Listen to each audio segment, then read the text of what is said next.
second. Let me get everybody in here real quick. We had a little bit of difficulties, technical difficulties. It's like the story of my life. Like, I don't know what's going on with today. It's okay. Got to keep pushing, right? Wouldn't be life if it didn't life it. Okay, let's get everybody in here. Guys, we have some dope guests today. You guys, my first guest, oh my gosh, she's so freaking dope. But first, you guys, don't forget your purpose, your why, where you're going, your 3-6-9 manifestation, law of attraction. Like, I know that she practices this wonderful queen, because, oh my God, what she's been through and what she's accomplished, like, there's no excuse for anybody. Like, you have to want it. You have to want to go get it. You know what I'm saying? You got to put that work in, because she is bomb.com. I'm going to bring her in and let you understand how bomb she is. Okay. All right. Don't stalk her after this, though. I'm telling you. Okay. Anyways, her name is Honey Banks. Let's welcome her in. Round of applause. How are you, Queen? Welcome. I'm well. How are you? Nice to finally actually see you. I know, right? You're so beautiful, as you are in all your pictures. Because I saw you, I'm like, listen, your energy is contagious. I need that. I'm like, oh my God, where did you get it from? I think I have ADHD. My aunt used to tell me that. Like, I think I have ADHD. It's okay. She's like, your mom just never told you. I'm like, okay. It works though. Shoot, what's up? All right, so tell me, where are you from? Tell everybody where you're from. So, I'm a map mutt. Right. I'm from Faraday, Louisiana. We moved from Faraday, Louisiana to La Puente, California, Pomona, Long Beach. Young, then I moved to Texas. Then I moved to Detroit. Then I moved back to Texas. So, majority of my time has been spent in Texas. So I'm from Pleasant Grove. That's what I say. Ooh, okay. All right. So yeah. So how did you get the name Honey Banks? Is that your real name? No.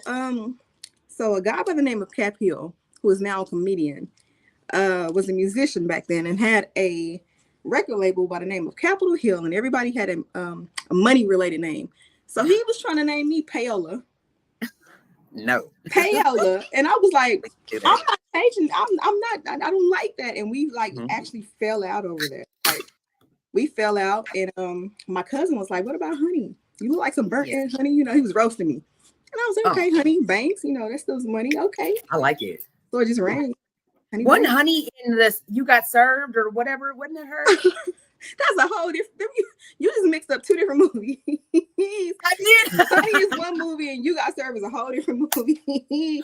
What was she in? It was a dancing one. It was a Honey. It was called Honey. It was Honey. It was just Honey. It was Honey. Straight up Honey. Yeah, she was bomb on that. Okay, so you do everything. Like everything. Which one's your favorite? So you model, you're a motivational speaker, you're a rapper, you're a songwriter, she's in freaking movies, she's an actress, Tubi everywhere. You see behind you. You see all of that? Yeah. Big ass posters on the wall. I'm trying to keep myself in order because I don't have a favorite.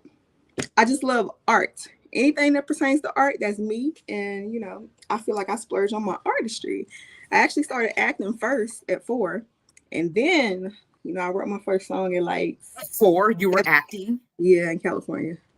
It started out there. So when did you listen? When did you learn to really like at 4? You're still you know what I'm saying? Like we were doing like plays. Like it started like stage plays. I'm a stage play baby, and like Charlotte's Web. Then I did like The Wiz, and throughout school I was all the theater plays, and it just branched and branched. Yeah. I'm here, sis. Let's go. Yeah, now that is dope. So were you nervous at 4? I mean, were you? I wonder, can you remember? No, I got nervous like junior high because I thought I was gonna be an R&B singer, and I thought I could sing. But so that's around the time I started to get nervous. But yeah, after the whole head injury thing with the stitches and staples in my face, I lost all stage fright. So that was when you got older. We gotta come back to that. Yeah, when I got older, like I lost. Okay, I'm about to say that when you was 4 or 5. No. Okay. First I was like, okay, it's just something fun. And when I was like, okay, maybe I'm doing something, and I started to get nervous all the time, and then it just went away. So I got bopped in the head, and it's gone. So you got paid. So you started acting at 4, or did you start everything like modeling and? I started modeling like at 6, 7. And did that come from you being in plays? You were like, oh, I could be in modeling because I'm already on stage. My grandma used to work at Kmart, and she saw me with my acting thing, and she introduced me to people at Kmart, and I started modeling for Kmart. Like people don't even know what Kmart is no more because it's like not even in It's Texas. gone. Yeah, right. Yeah. It's gone. It's like the equivalent to Walmart, but I started modeling with Kmart, and then I'm short, so I did only like print ads and like commercial modeling. So, and she could get you just right in, like you didn't have to audition, like your grandma just got you right. You had to audition. I'm in there like swimwear. Oh, yeah, that's dope. That's super dope. Yeah. Okay, so what do you feel like your purpose is? My purpose, man, it's crazy that you do so much. Oh my gosh, why'd you ask me that? I think my purpose is to make people a believer. I think my purpose is to show people that regardless of wherever you come from or whatever you've been through, right, you can achieve whatever you want. It's like literally anything that you want. For sure. Yeah. You definitely are the example of that. I don't think I'm finished with my purpose yet, but I know. Of course not. It's yeah. I don't know. It's really mostly fascinating because I think also I speak to a lot of people about suicide. For some odd reason, they gravitate toward me. A lot of people end up in my Facebook inbox, and I literally walk them off of cliffs, and I never tell anybody who it is, or it's been a number of people. Wow, but that part too, depression, suicide prevention, stuff like that, and yeah. And they just feel led to come to you, or like you post things that make them feel like it's okay, or they just their spirit just gravitates. I think the spirit gravitates, and then they know my story.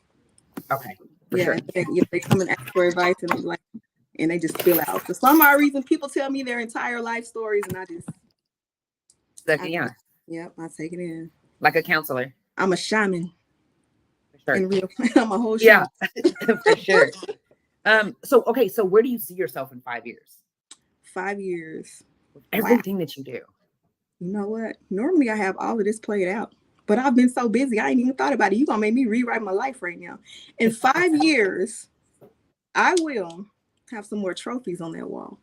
For sure. I want to be I don't want to downplay anything I'm doing because everything I'm doing is major, but I'm gonna say in 5 years I want to be a little bit more major.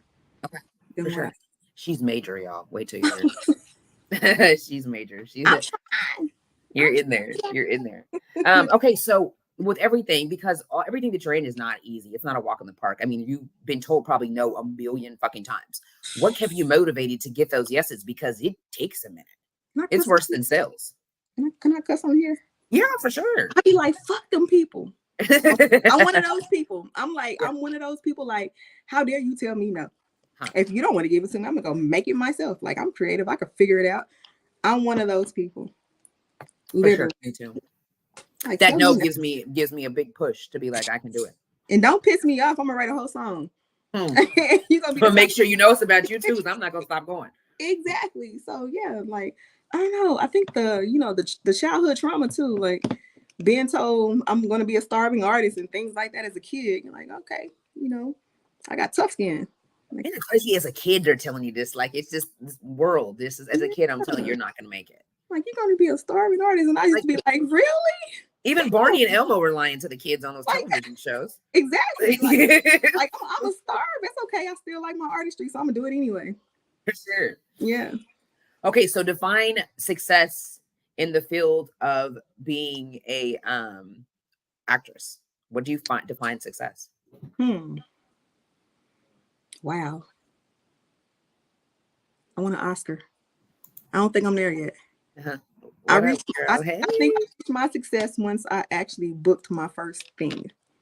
To me, that's my success. You know what I'm saying? Other people think of success, I want a mansion. No, man, I want to live on a beach in a hut at the end of the day. You know what I mean? But yeah, my success was me actually being there, being in the presence of, stars and just like, damn, I'm here. Yeah, I feel like I made it. Yeah, because not everybody. Sometimes I just be like, wow. Yeah. Like what happened? Like my life was crazy for a while, and then boom. Because you made it through that journey, you didn't give up. Like duality. That faith. The duality is real. Yeah. Okay, so I'm gonna jump into. I want to ask you, even though we haven't jumped into, what do you think success? What do you define success as being a model? Like, do you feel like as long as you get through the door, or you have to get one of those little? I wasn't even supposed to be a model, y'all. I'm chunky, y'all. I'm short and I'm chunky. I'm like literally defying all odds. Like, what the hell is going on? I ask myself that a lot. Like, what the hell is going on? I'm walking in New York Fashion Week this year. And I'm just like, what the hell is going on? That is so dope. I'm 5'3", y'all. Like, I'm chunky. And like, what? You know, so me, modeling was never my goal. Like, my mama told me I was ugly when I was little. So it's just like me rebelling. All my entire life is just me being rebellious. Yeah. Like, I don't give a damn what you say. I'm just gonna go do it. So it's just, I don't know, it's wild. So did you like put yourself on like a diet or certain thing? Like, I can't eat, like, you know how those models be like, I can't eat this today. I can't. I'm on it right now. I just started back like last week. So by the time September hits, I should be at least a little But you bit. know what? That's my birthday. Come on, come to New York. Come on. Yeah, I want to go so bad because I sing opera in 4 different languages. So I would love to go to Juilliard. Let me find that. Let me find out. That would be super dope. I love that. But I'm trying to go with you. Come on. What day? When are you going? What's the week? Yeah, because I'm trying to go. It is September 13th. No, 12th through 15th. Okay, my birthday's on the 19th. Period. Oh, sure. Come on. That's it right there. And a little bit of turn up afterwards. Yeah. And you know, I'm actually trying to schedule some podcasts and, you know, do some other rap things while I'm down there. I like to make my trips, you know, really, really magnificent. I don't want to just go for one thing. I'm gonna be in contact with you. Come on. on. Real. You're gonna be like, I was just kidding, B. Like, you been texting me every week talking about what are the plans, and I was just kidding. We pulling up. We going to New York. Yeah, I'm dead action. That's gonna be lit. Get your accent ready. We going to New York. For real. Okay, so my next question for you is what do you have to tell others? What do you feel that you have that others lack? Because you have gotten to places that people have been trying to get to for years. They're like 40 years old, and I've been doing this since I was 5. And what do I have that others lack?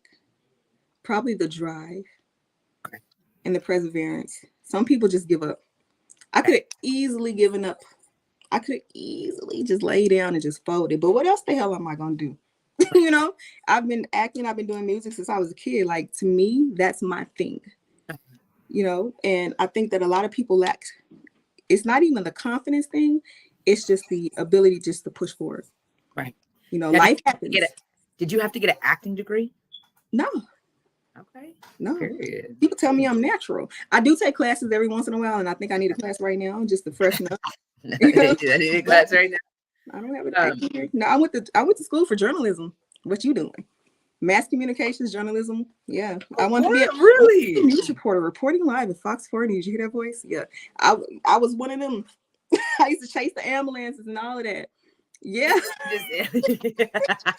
It went totally just opposite. Yeah. We are outside of location. Like, I was preparing myself for that life. And then, you know, with the head injury thing, I lost my confidence. And I was like, not only did I have amnesia, but I got a scar now. Okay, so let's talk about that accident. What happened? We were celebrating a friend's birthday. We ate deep in the club. My cousin saw her dude with another girl. She threw her drink over there, like on the girl. We were nowhere near them. We were on the dance floor, actually. I'll never forget it. We were doing a damn stanky leg. I would never forget it. And all I see is my cousin running through the crowd, and we don't know what's going on. Next thing you know, I'm hit. I got hit with the big pitchers that you pour liquor from, the thick glass ones, and it split me all the way down from here all the way down and then up into my scalp. And the thing is, I just knew I had got hit with something, but I didn't know the severity of the wound. I just say that. I just know that I got hit, and I just turned around and I just started fighting. And you know how girls do, they grab your hair. She grabbed my hair, my scalp. So yeah, my head is open, you know, and I didn't know. I didn't feel pain. I just knew that I was hot. I knew I couldn't see because by then, you know, it's coming down. Blood was everywhere. I promise you, we were in the club 20 minutes. We were barely there, like barely even broke a sweat, and it just so fast, so fast, and I almost died that night. Could have died that night. I could have lost my ear, could have lost my eye, because everything is like literally right here. So, were you the only one who got severely hurt like that? Mm-hmm. Out of every? Yep. It literally, she jumped behind me. So as she's coming towards me in the crowd, and I'm like, you know, what's up? And then I see her come this way, and she jumped behind me. And when I turned this way, she just, pow, the girl hit her. And you didn't know who it was, right? In order No. to like push. I didn't know who it was. I didn't even when I started to fight her, I still didn't know who she was. I didn't know what the motive was. I didn't know what was going on. I just know this girl hit me with something. I heard the sound of the glass. And that's it. Like I went down a little bit, but I didn't fall. And I just got up and I just started swinging, and that was that. Yeah. So how long did it take you to recover? Like once you got to the hospital? I still haven't recovered. I can tell you that I still haven't recovered. Like, for instance, like if I put headphones on, the volume can't be too high in this ear. It'll hurt. Like it took a long time for my nerve endings to like grow back because I'll touch here and it'll feel like it's here. It's just really weird how your nerves sever and you either can't feel something or you can feel it, hear it, or you touch here and it feels like it's here. Like it's just so weird. And then I had a piece of glass stuck in my scalp and it like pushed itself out like 6 months later. So I went through processes. My face did not look like my face. Like I looked like I was deformed. I just put it to you like that. I was deformed and stapled up and I was just swollen. All because of the fact that you guys went to the club and she saw her man with another woman and it was time to turn up. Mm-hmm. Mm-hmm. But the thing is, if you would have even told us, we would have been prepared, Right. But she didn't tell us nothing, she just impulse, women anger, men impulse. Yeah, but damn, because Yeah. you were the only person that got hurt like that. So how long did you stay in the hospital for? This is insane. Literally, what, overnight? No, 2 days. I just let you go, and they were like, "You're." And because they stitched me up, and they was like, "You just go home and just lay down." And it hurt. You had pain medicine. Girl, I had Vicodin, Tylenol 3s. Like I had the codeine, like real life codeine because I went to they passed. I was in Addison. They passed like 4 or 5 hospitals getting me to Parkland. So I had to go to the trauma unit because literally my head was on my dress. Like the inside of the pieces of my head was literally webbed through my fingers. I can do like this, and you can see like the blood and mucous membrane, like because I'm leaking. Like as much as you could pour out like juice and water, like the faucet, I'm leaking. Now this is okay. And how old were you? How recent was this? This was 2008, August 2nd, 2008. Yep. So it's been a long before time. This happened, what were you doing? Like, were you like at this time you were rapping? You were really good in your modeling career. Like, what was going on? I had just sold out my first show in Detroit. Just like I was barely there. Like they had my names on the shirts. Like everything was just starting to start, and then it stopped. And then it stopped. Just like that. Like I had just flew back from Detroit. Like what a month or a couple weeks before that. So yeah, it works. Yeah, when you're chosen and you got places to go, it's always like that. Yeah, it's crazy. But I stopped for a long time because I went through the whole amnesia thing, and then the whole self-confidence thing, and trying to, rebuild myself and like trying to love myself all over again. Like that took years. And what got you there? Like, was it just talking to yourself, affirmations, or people, or? The affirmations came later. I became spiritual way, way, way later, but it went through years of trauma. So that, and then I had twins and almost died there. And then, just things, life happened like back to back to back to back to back. So I got to the point to where I was depressed for a good 10 years straight. Regardless of me just trying to figure it out, I was depressed and fighting my depression, through my artistry. So once I got into spirituality, I actually got hypnotized. Ain't that crazy? My homeboy, my homie hypnotized me, and it took off from there. Yeah. And it worked. Yeah, it worked. Then I went and got Reiki healing, heal some childhood traumas and a number of things. How did he know? What did he do? Hypnotizing for how did he know how to do this and he was doing it right? So he is from Haiti, and that's it. He from Haiti. Okay. And if you know about Haitian people, they're into their root work, they're into the spirituality, they're into a lot. So he basically hypnotized me and removed some blockages. And I'm not going to say all the way better, but it started right there. So you really fell asleep. You know how they, and you. Yeah, he walked. Okay, it was like sit still, calm state. And he walked me up some stairs. And then once I got up the stairs and I was gone. And I was like, yeah. He was Were like, you scared when you woke up? Like, what did you do to me? I was like, what the fuck? Yeah. But at the same time, I was sitting straight up and my eyes were open, but I can hear myself like a soft snore, like a like it's some type like a vibration. I can hear it, but I was gone. It was throwed. I It was feel like throwed. so is that hypnotizing like a spiritual thing, or what would they call that? Like spell? Like what would they fall under? You I think? think it is metaphysical thing. Yeah, I wouldn't say it's a spell work. You can use it negatively, like anything. Yeah. But Mhm. yeah, thank God, I got good people around me. But it's just That's dope. physical work. I wish I could have seen it just to like, because I would think that that's not really like it doesn't really work, but it's crazy I that you can really, you didn't see it, see but you're like, nah, that don't work, and it's like it worked. Yeah, That yeah, is it dope. works. It works. And so then after that, then you went and did like some counseling, or you just You know what? started to work. Black people don't like counseling, but I know I needed it. I know I See, needed black it. people don't like counseling, they don't. But I know I needed it, and I only went to one counseling class, and I cried the entire time. So I went the other route with spirituality, with Yes. meditation, Yes.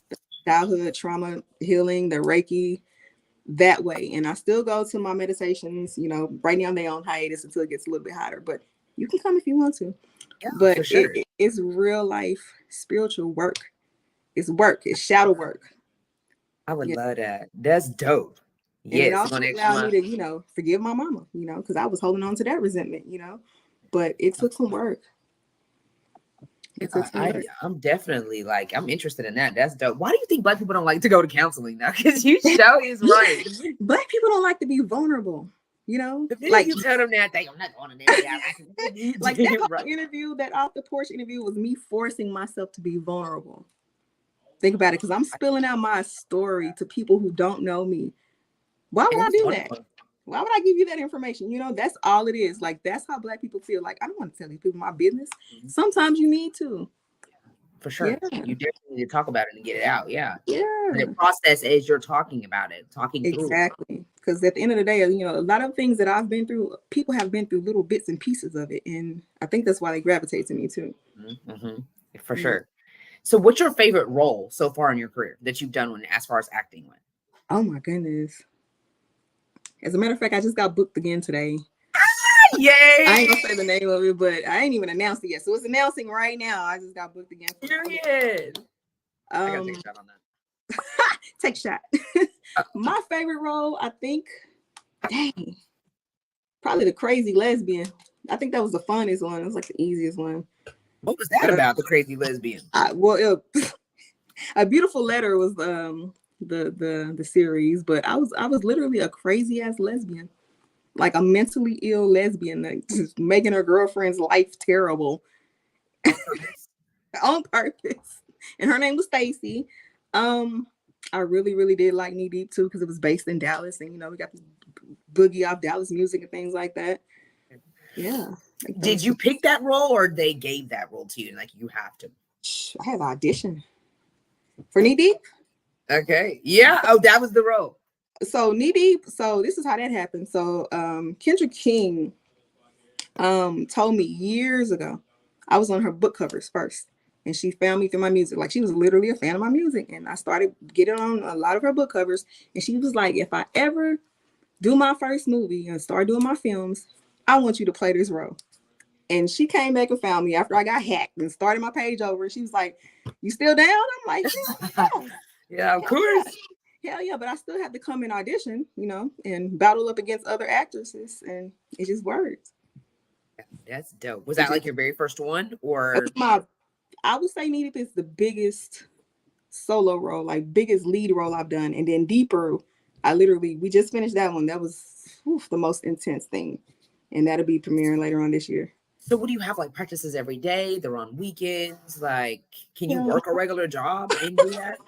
I'm tired right now. What? I know. First off, here's my calendar right now. No, I don't have time. So when we are in full production, I do practice every single day. I'll dissect the script. Matter of fact, where's the script? Because I was trying to frame it. Oh, here it is. There's a piece of it. I'll dissect the script. No, this is the call sheets, pieces of the script. And every day I'll go through whatever we're filming on that day, and I'll start over and I'll release and delete anything else I had in my mind the day before. Like you literally have to just let it go and then next. So once you embody your character, it's pretty easy though.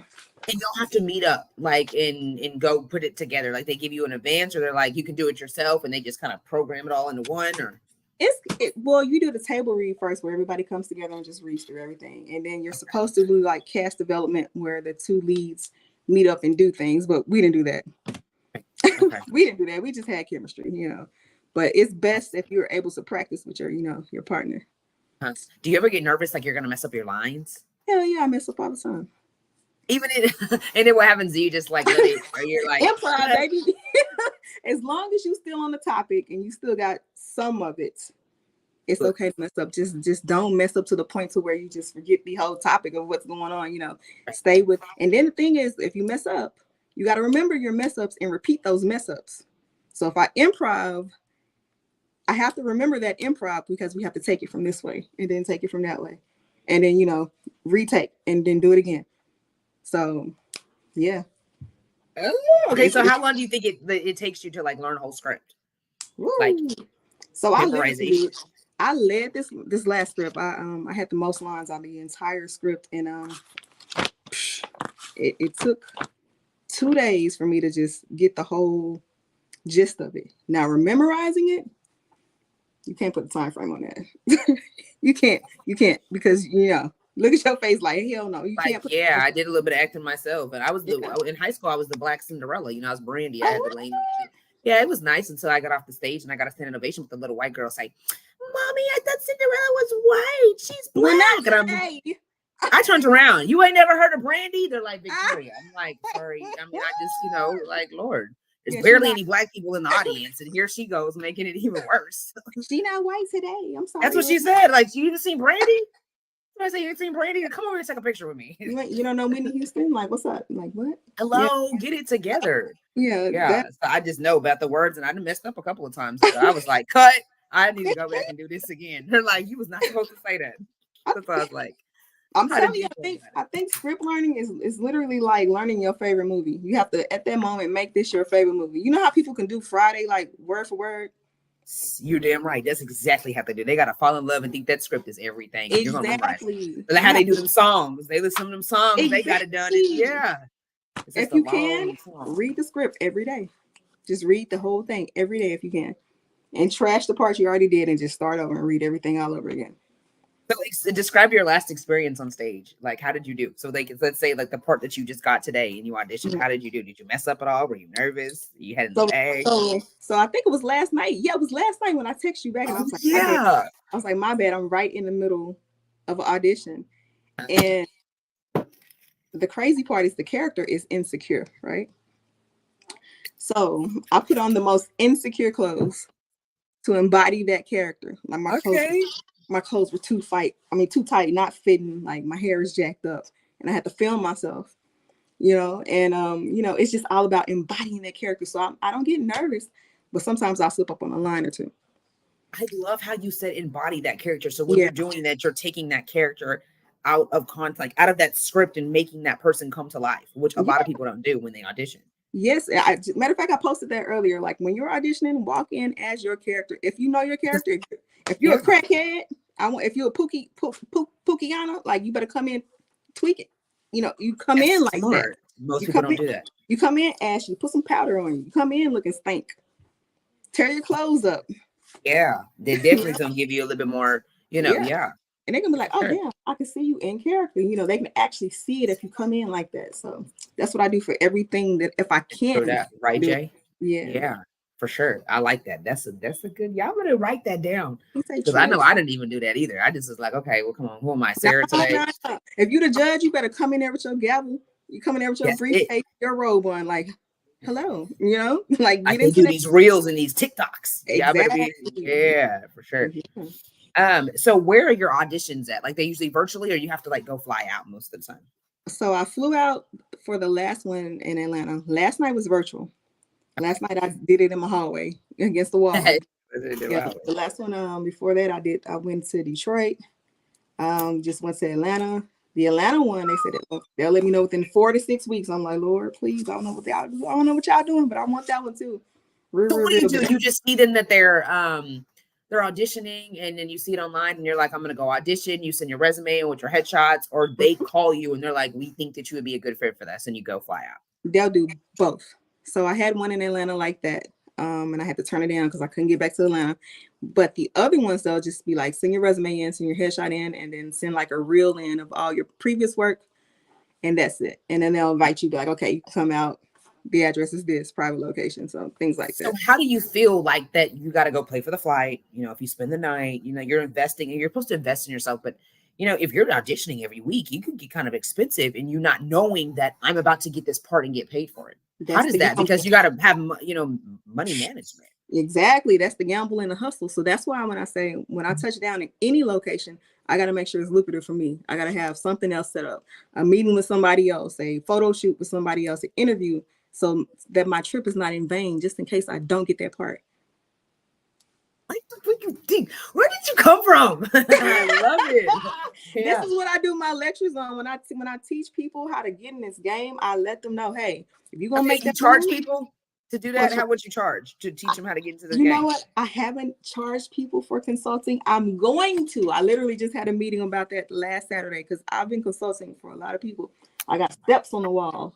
Freaking bomb, because everything, you know, usually I'm the one that thinks off the dome. I'm always the one that thinks out the box. So when I'm dealing with people, I always come up with that extra step that they can't think of. And it's very rare that I find somebody that comes up with a different step that I don't come up with, because I'm all over the place. And you have been like knocking me off. I might as well be on the floor right now. I'm like, oh no. And I'm like, yes, she's right. That's a good idea. Like, I love it. Like, I need all the game. Yeah, years of trial and error. And then on top of that, my mentor is a Big E Beat.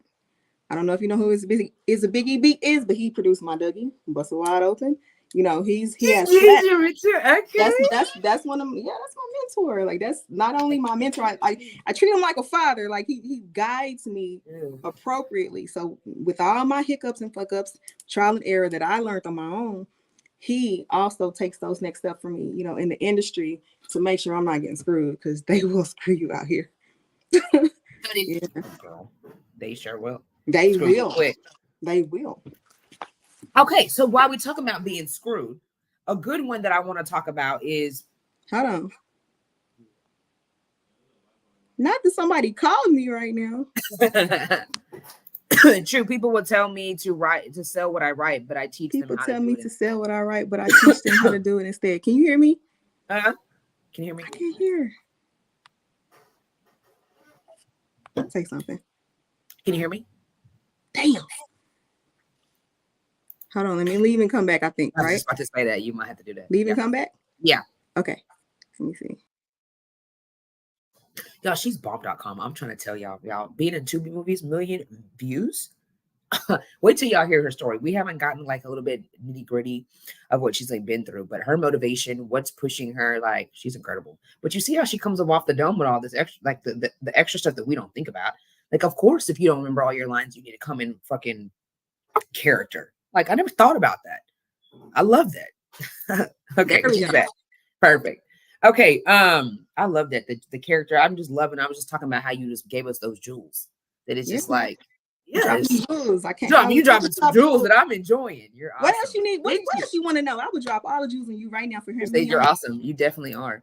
A good interview so far. Thank you, Braylon. Thank you. Okay, so how do you think you did?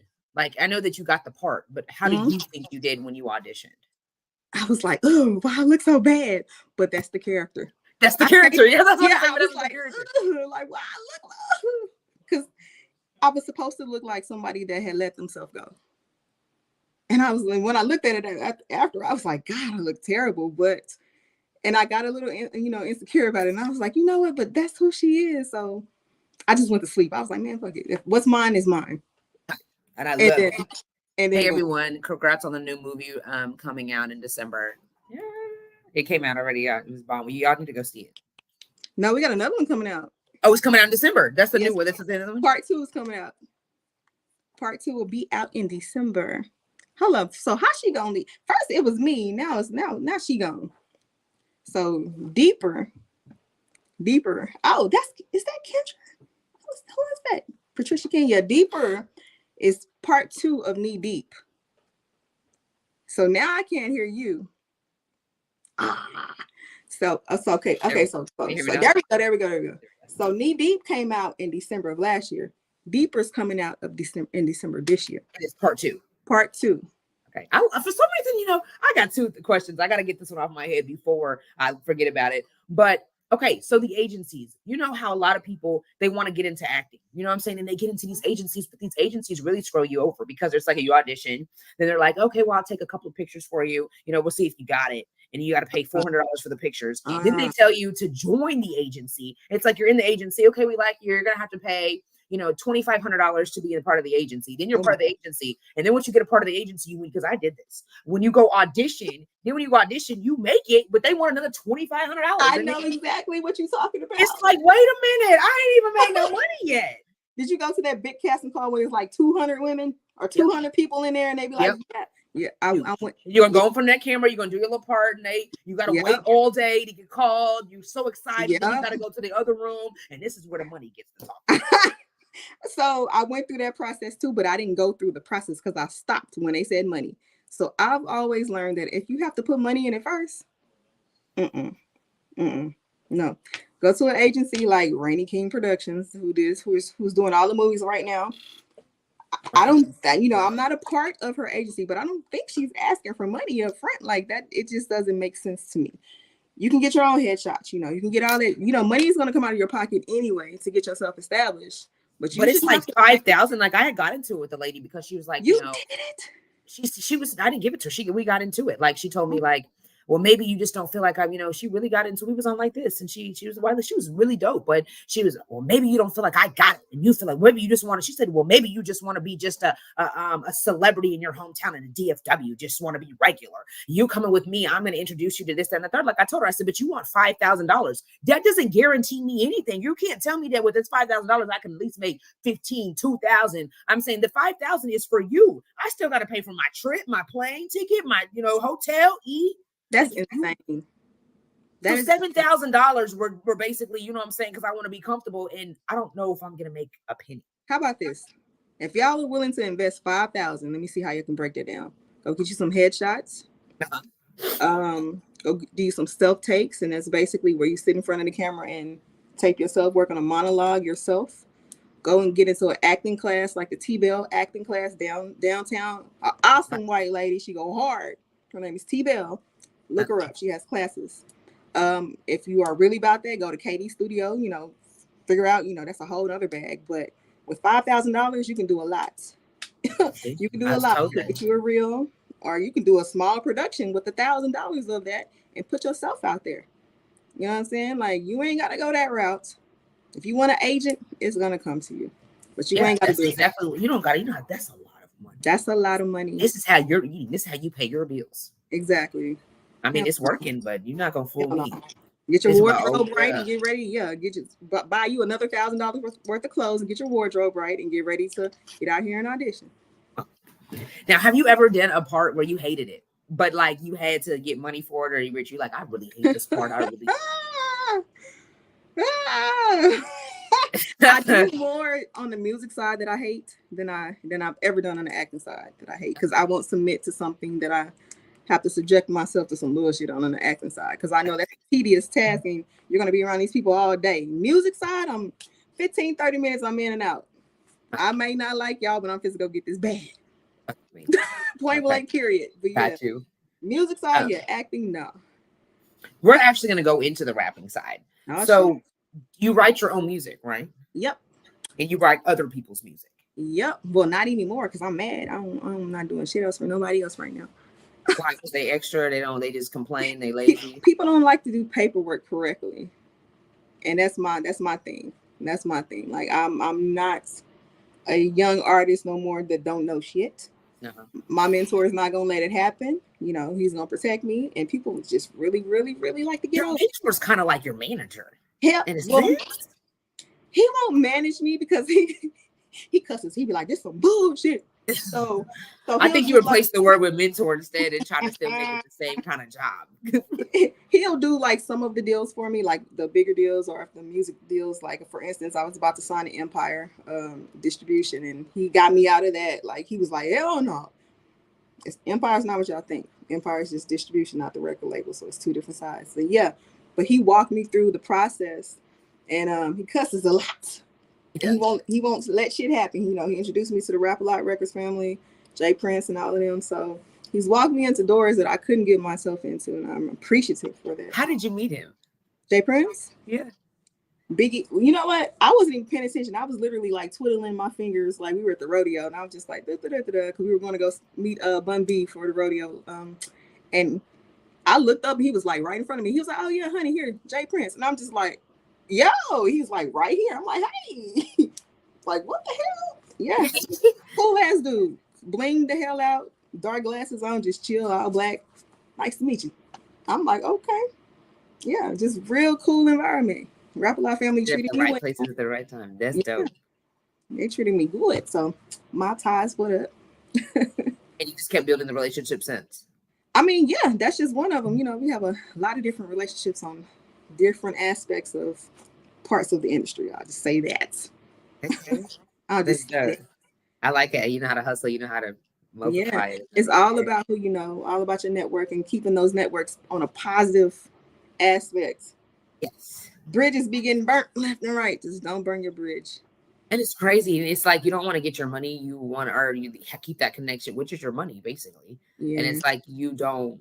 It be over the stupidest and smallest shit. Like this is what you fell in for. Like you just. Sometimes you gotta burn that bridge. Sometimes the disrespect is necessary, but some of these way folks, too much. Yeah, sometimes you know people will play with you if you allow them to. Oh shit, you damn right. Now there have been times where you weren't supposed to come with me. We was not supposed to be. Yeah. But times where you doing too much, like you really doing too much. You didn't have to do that, or you get salty, or some of these men and women, they get in their feelings because they forget it's business and they want to take it to the next level. You want to talk about that? You want to talk about that? Because I don't need heaven. I wasn't on Love and Hip Hop because I wouldn't bend over. What? The same episode with all the rappers where Cardi came from and all, that same season. Yeah. I was chosen for that season. But I wouldn't. You auditioned it every day. How was you feeling auditioning? What? Yeah, I basically what we did is it was an audition / rap competition. At the time I was in a group and they didn't want the whole group, they just wanted me. So I was like, all right, I'm gonna go sacrifice myself, bring it home for the team. But the things that this man wanted me to do was not gonna happen. It wasn't gonna happen. He got them women really doing extra in order to be on that show. Oh, baby, yes. That's why they do extra already on the show. Yes. And that's why they wild when you see them, because it's some wild shit that happens to get you where you are. I watch that show now. Love and Hip Hop? I don't watch it no more. After Jocelyn and them, I don't watch it no more. But yeah, that whole. When I was after Jocelyn and them. Yeah, I was just like, oh, this is way too much, man. He giving both of these bras some rings. Like, this is too much. It's too much. But yeah. I let it go. I'm like, this thing. There's got to be more to life. I need to find me something to do. But yeah, I was dead ass supposed to be on that season. So what did you tell him? Did you turn up? Did you get mad because you felt like it was a disrespect, or did you just say I was pissed. Not only that, I was broke as hell. So let me tell you that part. So it went from I like your music to send me more music to send me some pictures of you naked. Send me some pictures of you bent over and things like that. And this is the executive from New York. And I'm just like, bro, I thought I was like, I was good. So after I refused, the information started getting, lower and lower. I wasn't informed about a number of things. Then I hit him up. He was like, yeah, I'll just let you know when it's time for y'all to come to New York. All right. So this nigga literally hits me up at like 8 p.m. the night before. And it's like, be at the 4040 tomorrow at 12 p.m. I'm like, 4040 in New York? He was like, yeah, that we going to start filming tomorrow at 4040. I'm like, bro, I'm a broke ass. I'm an independent broke ass. Like, how the hell am I going to get to the 4040? Even if I drove and left Dallas right now, I still wouldn't get there at 12 p.m. That's a whole 24-hour drive to New York. I didn't have like a couple thousand to just throw away to get there. So, and then where am I going to stay? How am I going to eat? Things like that. And I was just like, you know what? It's cool. It's cool. And it's all because I didn't bend over. So But that's crushed. good you didn't, because look what the fuck you know what I'm saying? Isn't that crazy? That's It's how the crazy industry though. is. It's crazy. Sometimes I'll be like, damn, I should have just did it. But I'm like, you know what, my integrity and my morals. It's But see, all that good. shows you why, like, I guess so many women are, there's a lot of women that are like, just, that's what they own. It's, they Mm-hmm. everywhere on social media, ass out, everything out. Like, Yeah.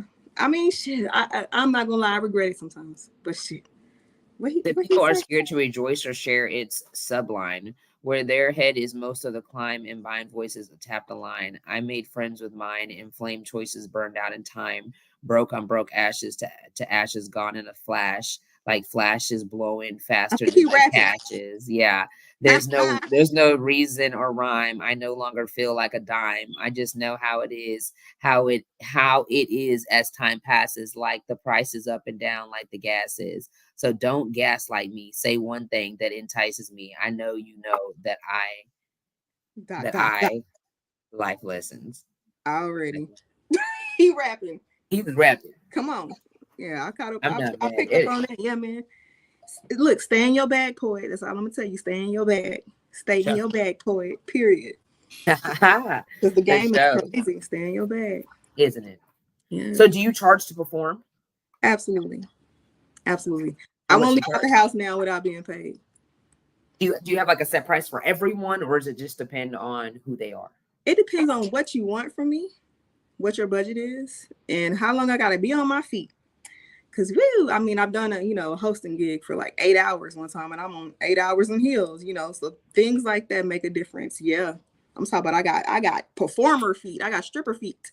So, How did you learn how to host? a guy by the name of Spaceship Oasis. I know spaceship. I know Yeah, spaceship. Spaceship is the Yeah, dopest. I've interviewed. Yeah, Yeah, he's dope. Spaceship is He the hosts a lot dopest. of shows. Yeah, As a matter of fact, he was just in Detroit with DJ Envy. So he shouts out to was. Spaceship. Yeah, so watching him taught me how to properly host, and I still call him for advice. Like literally called him last week, like, "Hey, I need advice on this." You can't beat Spaceship when it comes to hosting, so I go to the best for that advice. Yeah, right. Because He he dope. be in it too. He dope as hell. Facts. Yeah. So okay, so how long have you been rapping? You said since you were 4? Rap, 5? no, acting since 4. I've been rapping since like I think I had my little boom box at like 6, 7. I had like a little boom box with a microphone attached to it, and like that's when it started. Yeah. And that's what enticed you, was because you had the microphone, or what made you say I want to rap? Like you like I started poems? writing before that, but once I started recording myself, I was like, "Shit, you can't tell me nothing." Like, Jay says I'm from Detroit, girl. what's up, Eastside 7 Mile? What's up? Oh, and so up? is Patricia. She says I live here in Detroit. Okay. What up? What up, though? What up, though? Eastside. Right. I was So when just you up there for the H Block premiere. So shouts out to Murder Pain. Yeah. So when you go to the studio, do you have your music already ready to go, or do you just go off the dome in the studio? Majority of the time I have the concept down, the cadence, but it just feels so much better when you can freestyle. What? I knew you were gonna say that. Something told me you was gonna say that. Yeah. Sometimes I won't even write everything. I'll probably write the first couple of lines and then I'll just go. Cause you get in your zone, Like that's how you know you got it when it makes sense. Like, so how do you know when you were ready to put it out? Like, because you're just going off the dome. Like, I'm my own worst critic. I got songs on my computer literally that I've been sitting on for years. I'm my own worst critic. I know. I'm about to release all that shit. But it's ready to come out. I think it's just when time permits. You'll know. It's just like an intuition thing. It's like it's time. You know what I mean? It's like one of those things. Like, when life happens, let it out. How do you market yourself? You know what? I used to be real heavy online. Now I hate the internet. For real? Yeah. So why? I just What dropped. what did it do? Because man, when I got hacked the first time, and then I got hacked the second time, and I was like, you know what? I'm not doing this shit no more. Like building up following and then losing it and building it back up is intense. So I think that a lot of people go through that is when they start to get real big. It's crazy though. But so my marketing is literally guerrilla. I be on the ground. If you see me perform, you're gonna be like, who is that? That's my marketing. The stage is my marketing, and me getting out here and networking. I just let it do what it do at this point. So do you market like every day? Go out and do something like go out and talk to people? No. Hell no. Y'all will see me on the Free Flow Friday benefit concert. That's when y'all will see me because I'm not coming outside today. No, I'll be in North Carolina next week on the 7th. Then I'm back in Dallas on the 8th. Then hopefully I'll be in Odessa filming a music video. Then I'm back in Dallas on the 9th for a photo shoot. Then we got the Free Flow Friday concert is after that. So it's constant nonstop. That's a good thing though. That's a good thing that you're busy. I've learned. I had an old mentor. She told me, she was like, every day you must get up and do something that pertains to the career that you want, that pertains to your music and your acting. So every day you have to do something. And once I started doing that years ago, it just never stopped. It never stopped. Every single day. Do you have kids? One. Where the picture at? I have one. It's probably it's behind the trees. I have a boy. I'm a boy mom. Y'all can't tell. Me too. Too. I'm a boy mom because the crazy part is nobody thought I ever had a kid. Like nobody knew it. I finally said something this year, and I said it in the interview, but nobody was. They was like, "You've been doing all of this with a kid?" Absolutely. Yeah, that's what I had to know. Yeah. Like that's why I was like, I know she probably don't have no kids. He used to be in the studio with me on the floor, like with the car while I'm recording, and nobody never knew. Nobody knew. And my grandma, used to have them, but yeah, me, my grandma, and the kid. That's how I was for a while. So there's no excuse. It's just crazy how incredible you are and how you just keep going and you just keep going and you don't do nothing. Because why not? What else am I gonna do? Right. You know what I mean? And then life is short. Why not get out there and live that? What's your sign? Scorpio. November? No. I was born on Halloween. What's your sign? Oh, okay. I'm a Virgo. I should have known. Virgos are ambitious, so you're gonna win too. You must definitely gonna win. I'm a Virgo moon. Okay. Virgos, look, when you think of Virgos, anybody that sees it, you think of Virgos, think of Beyonce. You see the way that she does not stop and she don't give a damn if she's gonna win. That's you. And I love how she called people out. She killed me through her. She is so. Kendra King is a Virgo. The person that does the movies, she's a Virgo. Every Virgo woman I know, they do that. They do that. You got to do too. Mm-hmm. Yeah, that's why I said it. Yeah, I got to. I got to say this. Exactly. And I'm gonna get it out one way or another. So exactly, we're gonna do it in codes, but you gonna know. You gonna know. You gonna know I'm talking about you. Yeah, you gonna know. Oh, you a Virgo too? Shouts out to she a Virgo. Yep. Dang. Okay. Shouts out to the Virgos. Virgos are good evening. Hey. What's up, all stars? Cracking. Right. Okay. So we talked about your modeling when you started modeling.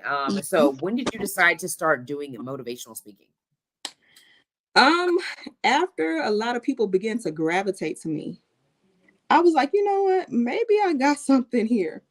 They, like I said, they would gravitate to me when they're suicidal for some odd reason, or going through something, or they gravitate to me for the industry information.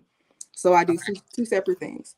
Okay. I'll literally sit people down and talk to them privately, like some counseling on their personal side. And then motivational side, I've done like lectures for children and their parents. And then I've done lectures for the industry motivation or the industry steps, things like that. So sectors of it. That's dope. Now, were you nervous when you began? Because it's like different than like performing. Like you're speaking and you want to make sure you know what you're speaking about. It makes sense. Was I nervous? You see them boards behind me? Hell yeah, I'm always nervous. But the thing is, you have to be prepared. And if you know that your information is authentic and you know that it's real and you get you got to do a little bit of research. Yeah. Just be prepared. Are you a procrastinator? Absolutely. Me too. I just was dying to know. Like, I wonder if she has it all planned out. Absolutely. I will wait till 2 days before, if not the last day, the night before. I'll try. Okay, so I'll try to prepare. I'll try to get organized, but the good shit don't come out until it's pressure. And when it's pressure, it's gonna pop. So because it ain't got no choice. Exactly. You ain't got no choice at this point. You got to get out here. Right. Yeah. Okay. Definitely wanted to ask that. All right. So before we bring in the next, I was dying to know. I'm like, she's got this all planned out. She's so organized. No. It ain't never. I need to work on that. Maybe that's what I need to work on. You're like, hell no. I'm like, okay. You know what? I do have what book is that? I got books around here. Is it the 48 Laws of Oh, Power? so I got that in my closet, but I've not watched it. I haven't read it at all. Open that book. Now look at me. Look at this camera. Open that book because it's going to teach you to how to not only to manipulate what you don't want to do. It's going to teach you to how not to get manipulated. Open that book. Inside of that book, it says plan everything from start to finish. Inside of that book. That's going to save your life. It's a lot of things in that book that were used on me. And if I would have opened it sooner, I would have been way, way, way better off. Now, I'm not telling anybody to use it in the way that it could be used. That's why it's banned in the prisons. I'm telling you to read that book so that you cannot be played and they can't play with your head. And then once you open it and you realize what they're doing, you're going to be like, oh, law number 36, huh? That's what you're doing to me? Bet. But yeah. Read that book.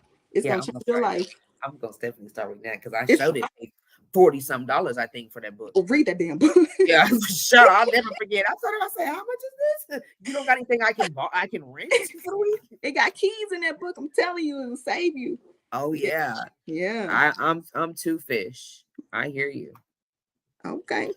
All of Robert Greene books are good too. Absolutely. Robert Greene. Okay, I gotta write Robert Greene is the author.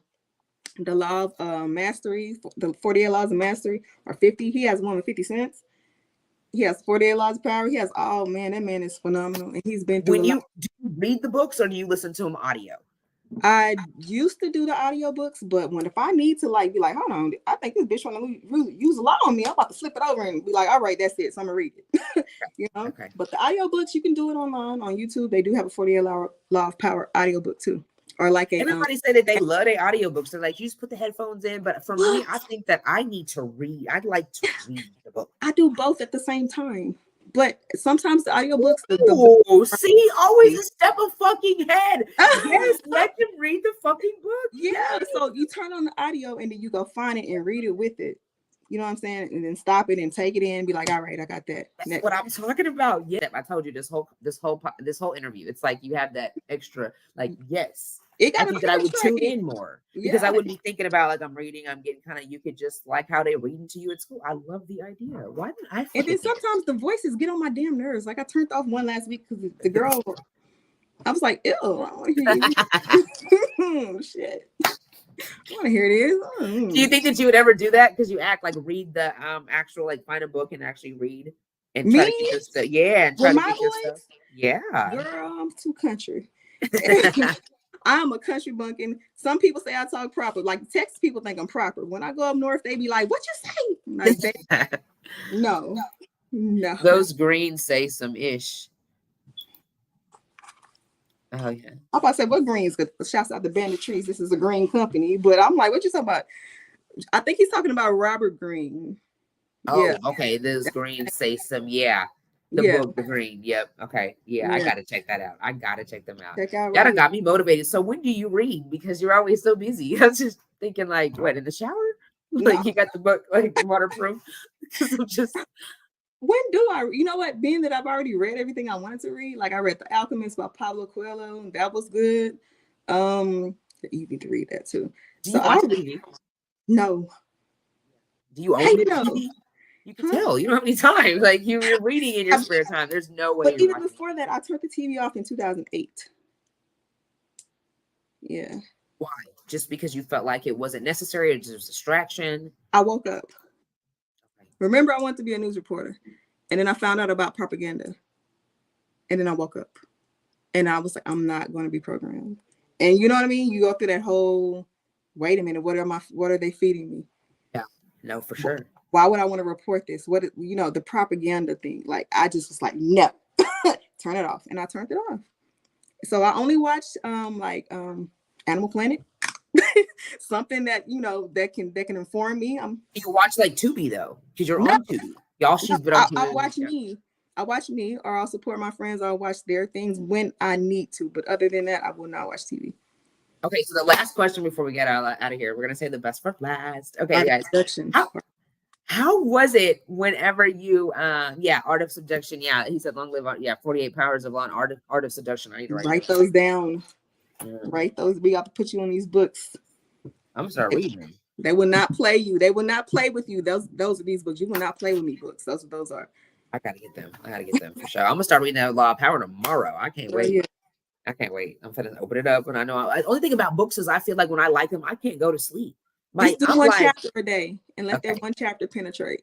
Okay. Like do one law a day. Do just be like law number 1. And you're gonna be like, law number 1 gonna blow your mind if you ever been through the situations, because I have. I have. Fucking crazy. I know it is. I was like, shit.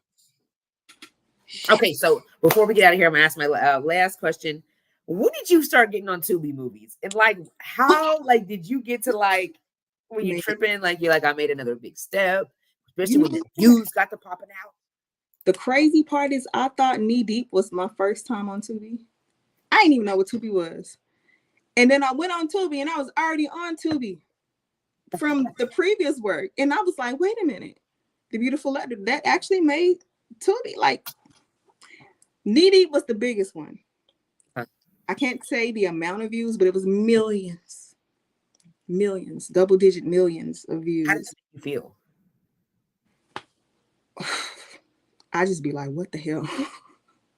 Because there was parts in there that I'd be like, it's cringeworthy, and I'd be like, oh my god, oh y'all people saw my nipple, like what the fuck, like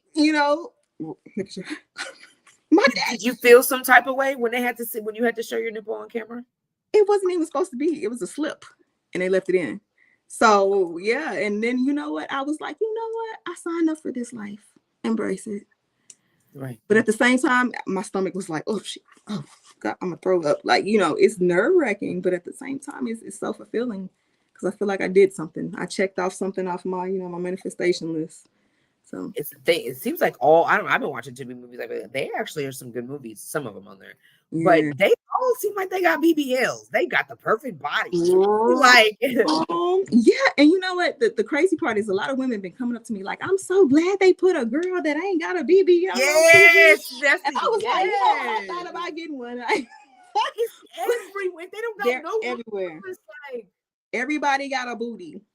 Everybody got the teeth. To where it looked like, okay, you got to make it kind of normal looking. It's like, you're like, okay, Bart plastic. It's just ridiculous. It's the only thing. I just hope and pray that nobody has complications when they turn like 50, 60. That's all I'm gonna say. That's the part that would sit yo booty. No, even sit there, you gotta shit like all that shit, like you know what I'm saying? Like, man, I would be hot as fuck. I'll be mad as hell. My booty fell off. I'll be mad as hell. Great combo today. Long live All-Star.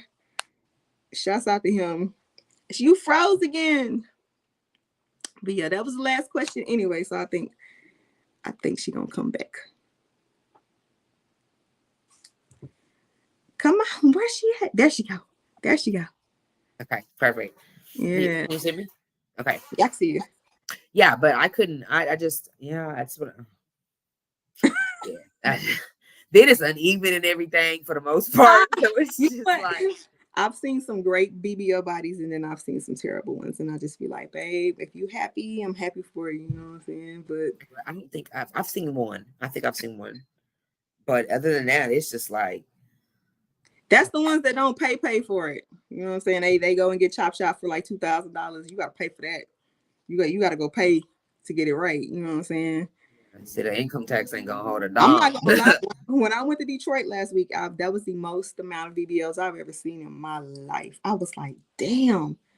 And it wasn't like that it wasn't like that some years ago. When I went back this time, I was like, oh my God, everybody ever is worked on. In the hood. Crazy. And the niggas just draw to it like it's just like everybody doesn't have one. Everybody just fine as hell. And I was like, damn. Everybody just fine as hell. Damn. I was just like, what the fuck is going on? Like, but yeah, it's the norm now. Yeah. That is crazy that y'all silly. Nah, for sure. Okay, so back to it. So okay, real quick before we get out of here. Mm-hmm. So how did you feel like whenever for the YouTube? Like, when you see the million views, like where you like keep going, do you feel like you accomplished a goal? I was like, I accomplished my goal. Yes. I'm not doing this shit no more. I wanted to bow out. I was like, I don't want to do this no more. I don't want to be about it. Like, it was work. I almost pussyfooted out, and I was like, you know what? Bump that. I'm back. Okay. You took a break though. Do you take breaks? Barely. I took a break last year because Money Banks passed away, and then Jeremy, like we had about 5 to 7 deaths last year.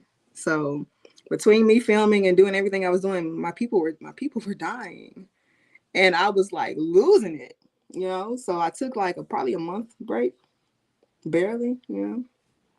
That's not long at all. I mean, you know what? Because the thing is, that's what I teach in my lectures. I was like, I always teach that regardless of whatever happens, thank you, Jay. Life happens. So regardless of whatever, you got to get up and still go to Walmart if you work there. Get up and go to work for yourself. Get up and put your music out. Get up and continue your podcast. Regardless of whatever happens, this is a part of your perseverance. This is the press. This is the push you see. Right. So if I gotta be the living witness and show y'all how to, you know, the example how I go, so be it. For sure. So For sure. Yeah. Okay, so what do you have planned coming up next? Coming up next, like I said, I'll be in North Carolina for the Content Creators Meetup. Hold on, let me pull out my calendar because it's right here. Hold on.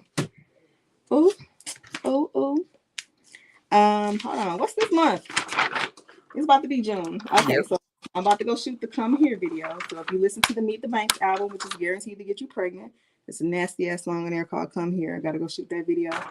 The next day, coming back from North Carolina, I got Free Fro Friday concert on the 22nd. Then I have, let me see, we're gonna start shooting in July for the next movie. Then we have a party to host on the 13th of July, so it's just back to back. And then you start shooting. When you have to do the recording, you got to go out of town and fly every time that y'all start recording for it. Well, this one's gonna be, I think, in Houston. So yeah, we're gonna drive down. But typically, you would have to fly every time that they say we're You on set. That's your job. You've been contracted to do this work. Once you sign that contract, you better be there. But they can sue you. Worth it. Hell yeah, they can sue you. It's like showing up to a job, you know, and you do one day of work and you can't get back, and you got to finish this. You taking money out their pockets now. You know they got to recast, reshoot, and everything, so they can literally sue you. You better show up. You get paid in advance? No. You get paid at the end of production. Oh, damn. I know sometimes it comes in the mail, and then sometimes, you know, it comes other ways, but normally you get paid when that movie is edited and turned in, which could be sometimes months later. So that's why you have to keep the ball rolling. Just keep rolling, because if you sit and wait, if you sit here and wait on this one, you're gonna be pissed off. Just keep going and let the check come. Keep going. Yep, let the ball roll. You got some good self-discipline, some good. Yeah. I'll teach you. I'll drop you some jewels. Just let me know whenever you want some more jewels. Oh, the show. You already know I'm supposed to get in your inbox. You got me mad. I love everything that you done gave me. Like, I mean, I do plenty of interviews, but I mean, like, you just clicked in with my little puzzle piece. I feel like you were just a little part to my puzzle. Like, you just everything that you talked to, like, you thought, I'm like, oh yeah, I like her. You know what I'm saying? Like, she could think. You're giving me the game, but you think outside the box like me, but you got the cherry on top. I got the little, you know, I got the little cake. Yeah, you got the whipped cream and the cherry. Yeah, I'm like, wait a minute, I didn't bring that. Let me have some. Yeah, you gotta teach each other. You know, that's all. We call it the chain game. What did you got all the knowledge from? What, just trial and error, or were you reading books? Trial, error, books, podcasts, research, Big E, being signed, being unsigned, being scammed, being fucked over. Years of just. I love that you turned that TV off. That's like so inspiring to me. Like I don't really watch TV, but all together you were like, in my free time, I'm not gonna watch it at all. Like I'm gonna watch, you know, Animal Channel, but you're like, I'm gonna study. Like it's necessary because like look at your brain. It's amazing. That not only that, like no relationships, like none of that for like the past 3 years, no sex, like the discipline. This is the best I've been since I've been undistracted. Ain't that? Look at your face. Okay. Yeah. That's a whole nother interview. You got a whole nother guest. Quit playing. We can, yeah. I got to bring you back. I got to bring you back because I need some more. I need some more. I need to have you every month. I need Come on some with. food. Well, look, we got these tidbits coming every month. Yeah, but I No, appreciate you. what? Yes. All right. Well, thank you so much for being here. Tell everybody where they can find you at. Y'all can find me everywhere at Honey Banks. I can find me on Tubi. I can find me on Amazon Prime, Paramount Plus, Bass Reeves Show, you know, a number of things. If you can't find me anywhere, just Google Honey Banks and I'm gonna pop up. So, yeah. And shouts out to you for having me on your show. I appreciate you for allowing me to share space with you. You know what I'm saying? Yes, it was dope. Yes, ma'am. Dope. I'm so glad I got to meet you. You keep pushing. Keep setting examples. I will. As long as y'all want it, I'm gonna continue to do it. So I'm watching. Yes. You got a fan in me. The Lion King, girl. Yeah. All right, love. You have a good night. You too. Right. Bye. All right, you guys. She was so freaking dope, right? Yeah, I told y'all. Tubi movies. What? Hello. And she had the game. Like, she literally had the icing and then, you know, like the whipped cream and the cherry on top to my cake. Like, why can't I have that on my own cake? It's okay. I'm learning the game. Anyways, you guys, my next guest, oh my God, she's been doing her thing in the DFW. When I'm talking about bars, I'm talking about bars. When I'm talking about dope ass videos, I'm talking about outside the box, dope ass videos. Like, where did you shoot this at? When did you do this? This is fucking clean. You guys, let me welcome in Kiki. Let's go. Hey, welcome. I started out with How are you? Good. It's not the setting I would want, but I had to help somebody real quick. That's what it's all about, is helping others. All right, so tell everybody where you're from. I'm from Kansas City, Missouri, but I do reside in Dallas, Texas. What brought you out here? Yeah, somebody I was friends with moved out here with them. And how long you been out here? 10 years. Okay. So you liked it because you didn't go back home. Yeah, I can't go back home now, but understood. Okay, so you've been doing music for how long? Shoot, over 20 years. Long time, maybe about 30 years. Since you was young. Yeah. Rap's kind of been my thing my whole life. So who inspired you? The Brat, Lil Kim, Mia X. Mia X is probably the one that really did it for me. I really love No Limit and Mia X. Yeah, I can see it. Okay. So who do you get your motivation from? My daughter. Okay. She keeps you pushing. She just loves you. You guys look just alike. But she does music too. It's dope. Well, she does ad-libs. She told me she does ad-libs. She's so cute, Jessie.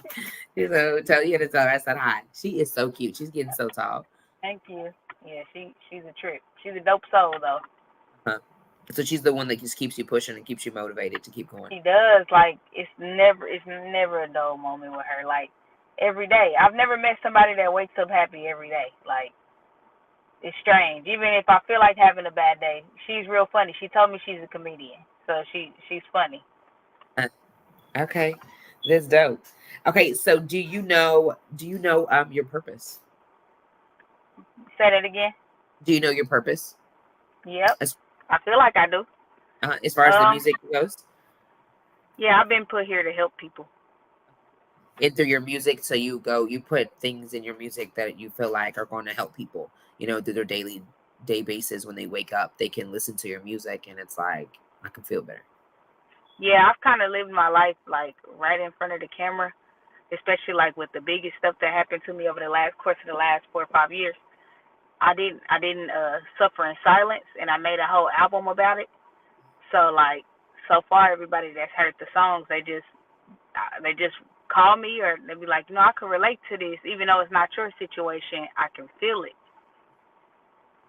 And you be real funny on your little stories. You can put together a story if you really tune into your stories. I had to run that back. If you go down my Facebook page, you gonna find the story. I got to go to the Facebook page because I swear to God, I stayed up a little extra than I was supposed to last night because I had clicked on your story And I was listening to it and I was watching it and I said, is she trying to tell somebody something? So I was like, let me look at it again. I had to look at it third time. I'm like, yeah, she would be telling somebody something. I'm like, she's shitting on their ass right now. Because when people try to troll me, I have to let them know I'm the biggest troll. Yeah, this shit was clean till you even threw your new car. Congratulations on your new car. You didn't even throw your new Thank car. you. Man. Gee, I had see it a while now. I had it a while. I just now sold the other one. Okay, yeah, that's dope. That's dope. So tell me, what strengths do you think make a great artist? Just different trials and tribulations that don't stop them. Like, you can go through something and it can kill you. You can stop what you're doing, but I don't do that. Anything I go through, I just make a song out of it. So you love to write, like you create at any time. Yep, about anything. That's like your piece.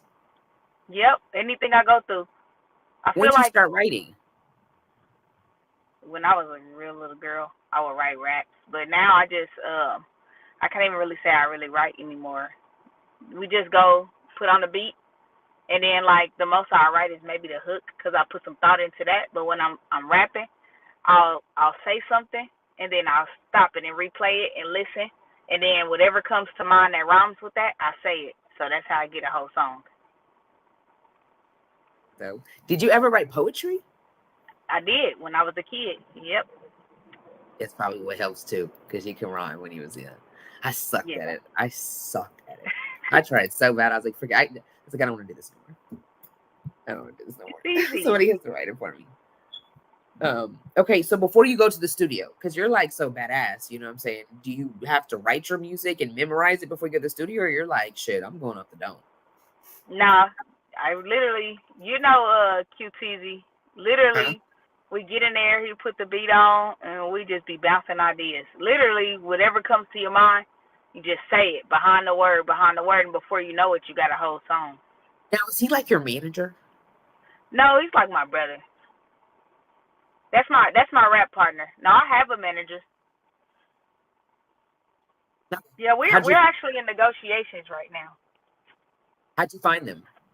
They came to you? How'd I find my manager? When I did the song with Rashida, and he's friends with him, and like he came to. I was still in Kansas City. He came there and he put me on the stage to open for 2 Chainz at like the biggest place you could perform in Kansas City. It was called the Sprint Center at the time, but now it's called the, I think, T-Mobile Center Arena or something. But he put me on stage there, and then we started talking from that point forward, and that was about 13 years ago.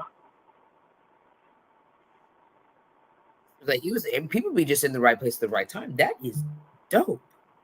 Yeah, you How gotta was you feeling when you yourself. see Rashida? For sure. And I think that's a part that for sure, people don't understand that. People don't understand that. But they want to invest in everything else that is not coming back. Yeah. Or that even song with giving you a Rashida chance opened up to the get gate. somewhere, you know? Like, I wasn't even thinking of, like, where it's going to take me. I was thinking from a fan standpoint. I saved my money. And that's even dumber. I just went, did a song with her. She's cool people. She was, I don't really know her, but she's cool as shit. She's cool as shit. Anytime I see her, it's all love. Oh, that's dope. That's so dope. Did you meet Kurt? Oh yeah. He's actually who we went through. Huh? Slap in the back of his head. He be doing Rashida extra.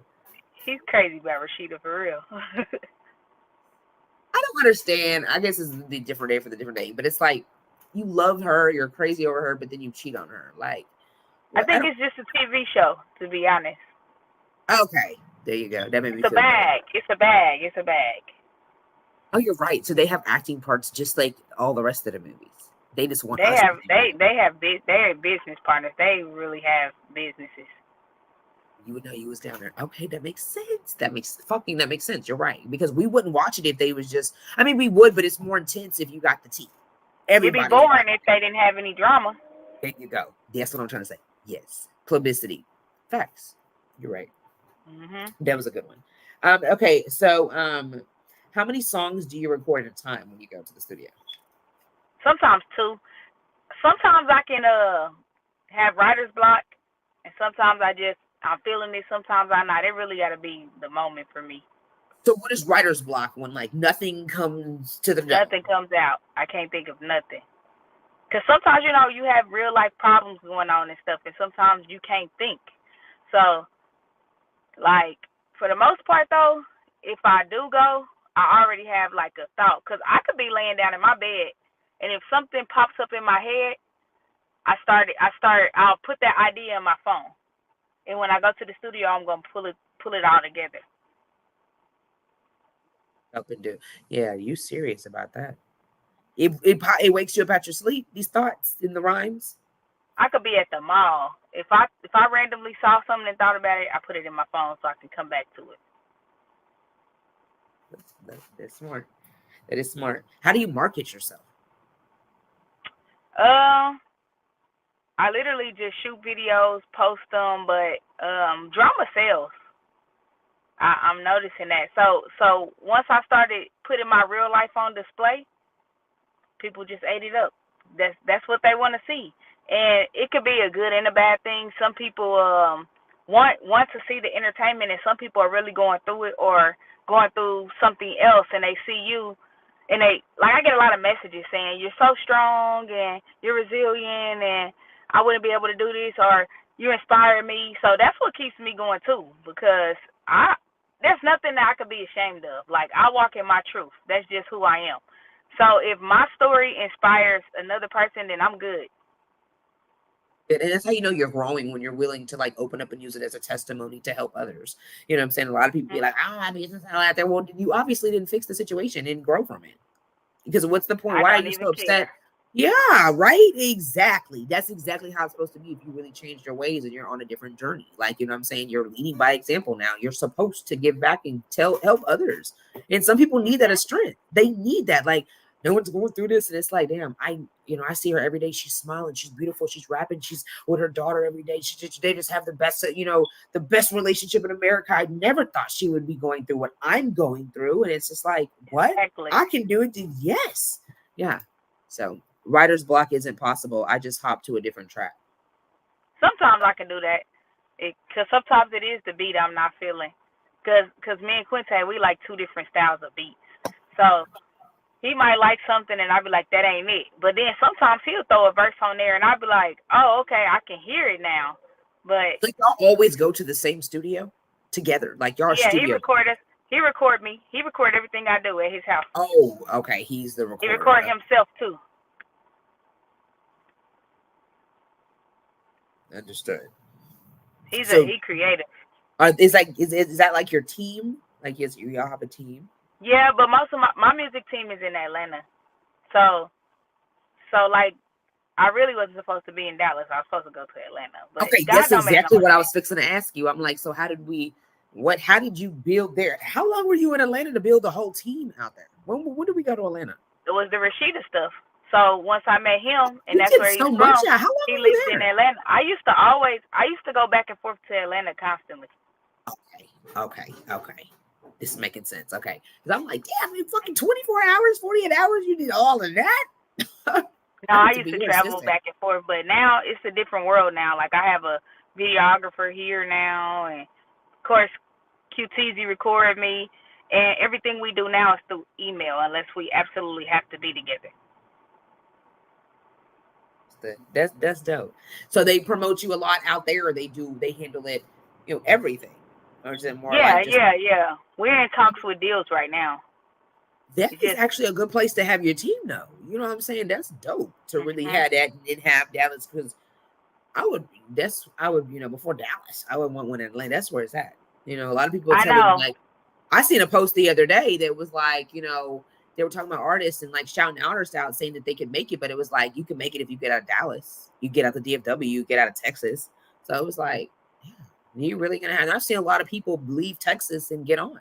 So it's just like, is it really, you think that can people not make it in Texas or in the DFW anymore? Like, you really have to move out of state? I don't know. You know what? I shoot videos here now. I've done a couple shows here, but I don't really know anybody in Texas. So literally, I can't say if you can or can't. I guess if you connect with the same people, like DJ Bebe, if you can connect with him or Mr. Hit That. I guess you could. All you needed to hit song and to go to them to have. Or I did have a DJ post me before. DJ D Real. He breaks records. You just gotta really. People don't want to invest in themselves. They don't want to spend money, and I've probably done spent the whole lifetime of money in music, and it's just now getting ready to turn around and come back. That's the crazy part.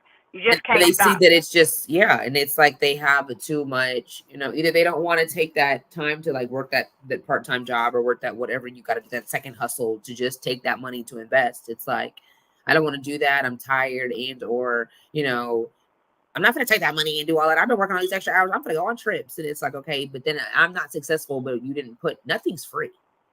Nothing is fucking free. If that's the case, we all would be where the fuck you wanted to be. You know what I'm saying? It's going to take money. It's either money is root to all evil, but shit, money's paying for everything. You can't do shit without it. It'll come back.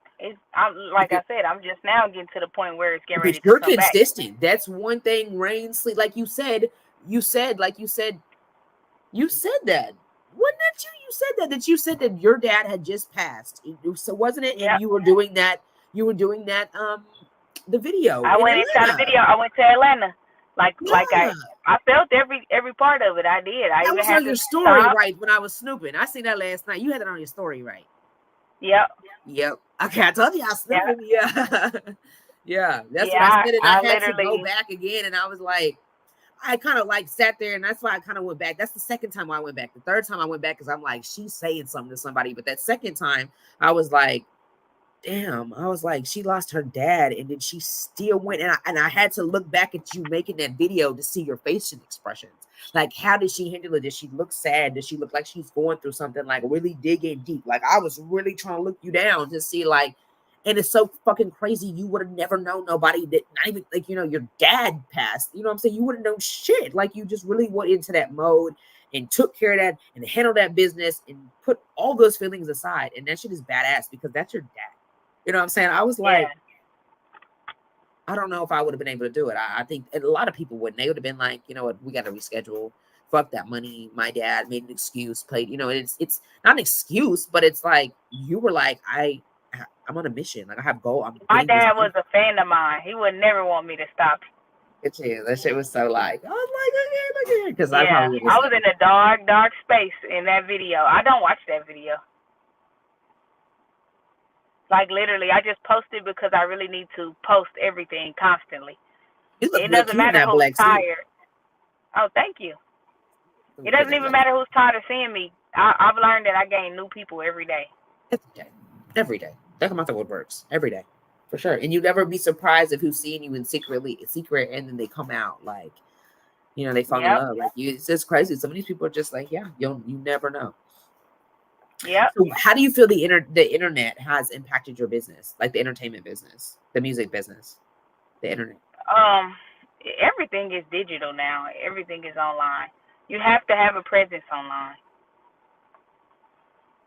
There's nothing else I could do. I have to, especially down here. I don't know anybody, but I connect with I just now been monetized on Facebook, so with that, I've been connecting with people I don't even know, like, and they support you. It's never your people that support you. I have some great supporters. I can't say that, but a lot of times it's not my family. It's literally strangers, and I'm okay with that.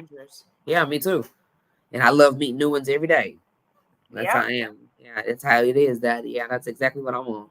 So where I talk to new people like every day, and just get to know them, and it's just like, this is dope. This is dope. Go look on my page and see everything that I do. Let me interview you. Yeah.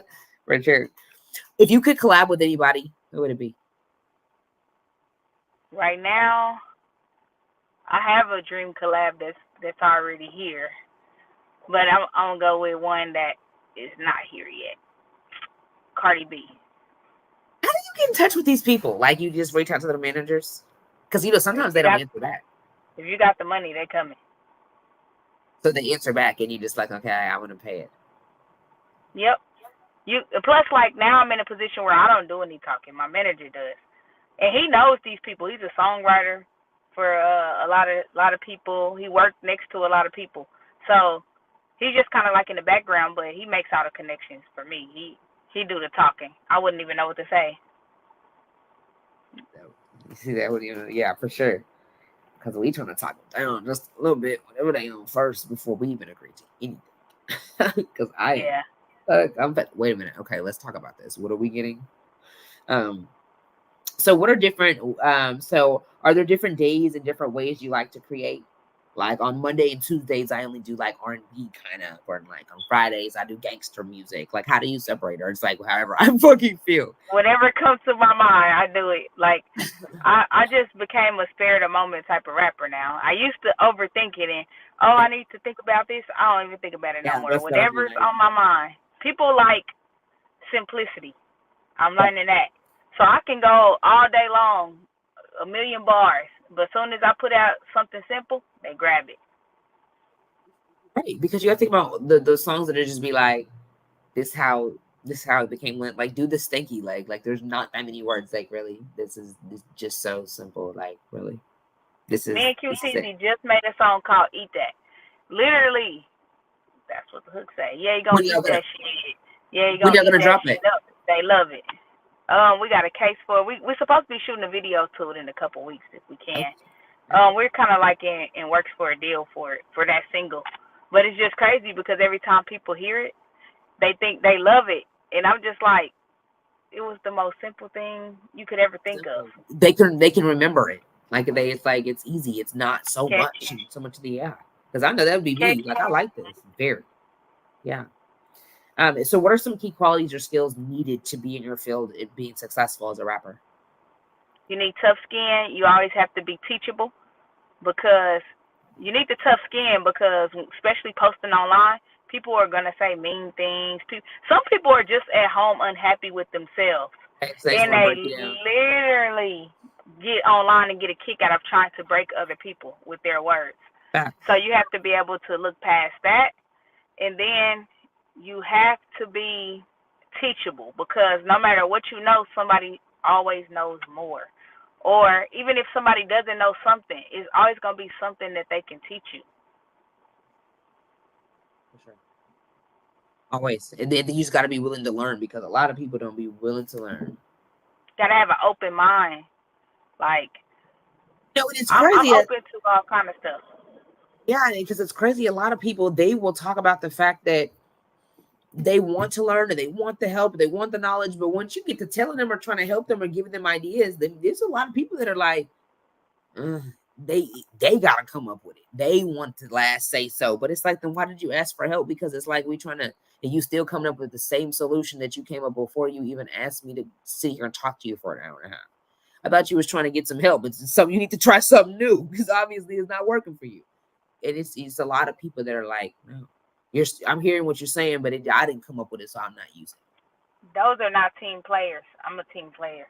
There's a lot of non-team players. It takes a team. It takes a team to get anywhere. Hey, tell them again. It takes a team. A lot of people takes a team.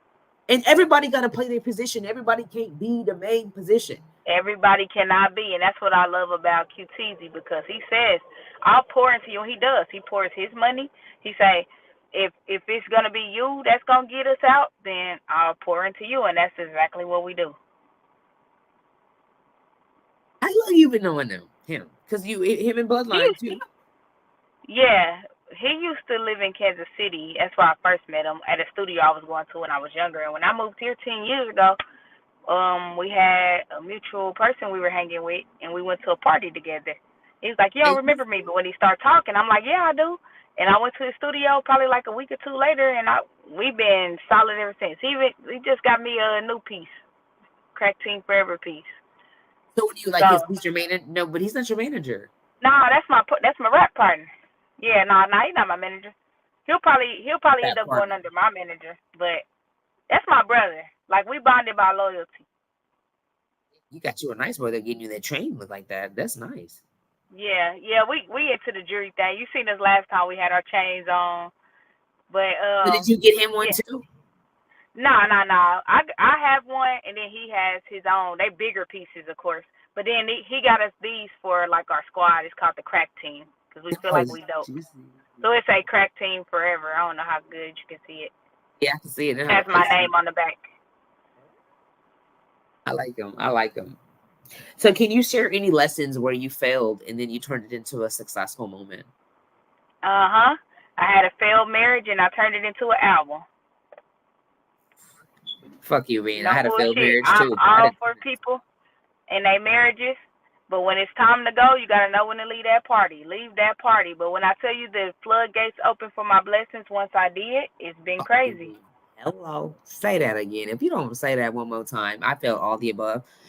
I'm And a circle E on that one. All the above. I'm still an advocate for love and families and all of that. When it's with the right person, you will grow in the direction you need to. Yeah, for sure. Mm.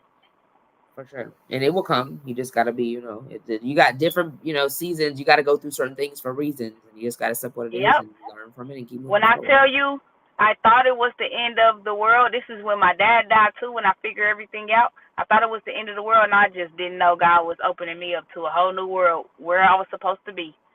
The me today is the probably the best space I ever been in. Like, literally, the music I'm creating now, after, it's been next level.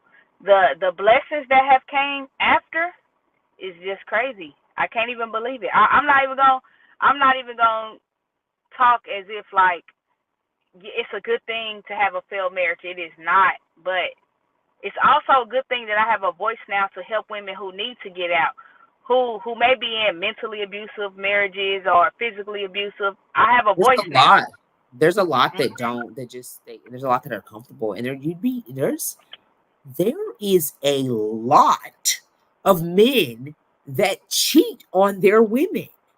There Tell are me about tons. I'm watching some of them, and I'm like, they are just cheating left and right, and these women are just taking it because, some of them I talk to them, and it's just like, well, I'm not you. Like I haven't worked in 10 years. Well, you should, what I'm saying? I understand, but you shouldn't have been lazy. At some point in time, you should want your own so that you can get up and stand for yourself. You shouldn't accept anything less than what you're worth.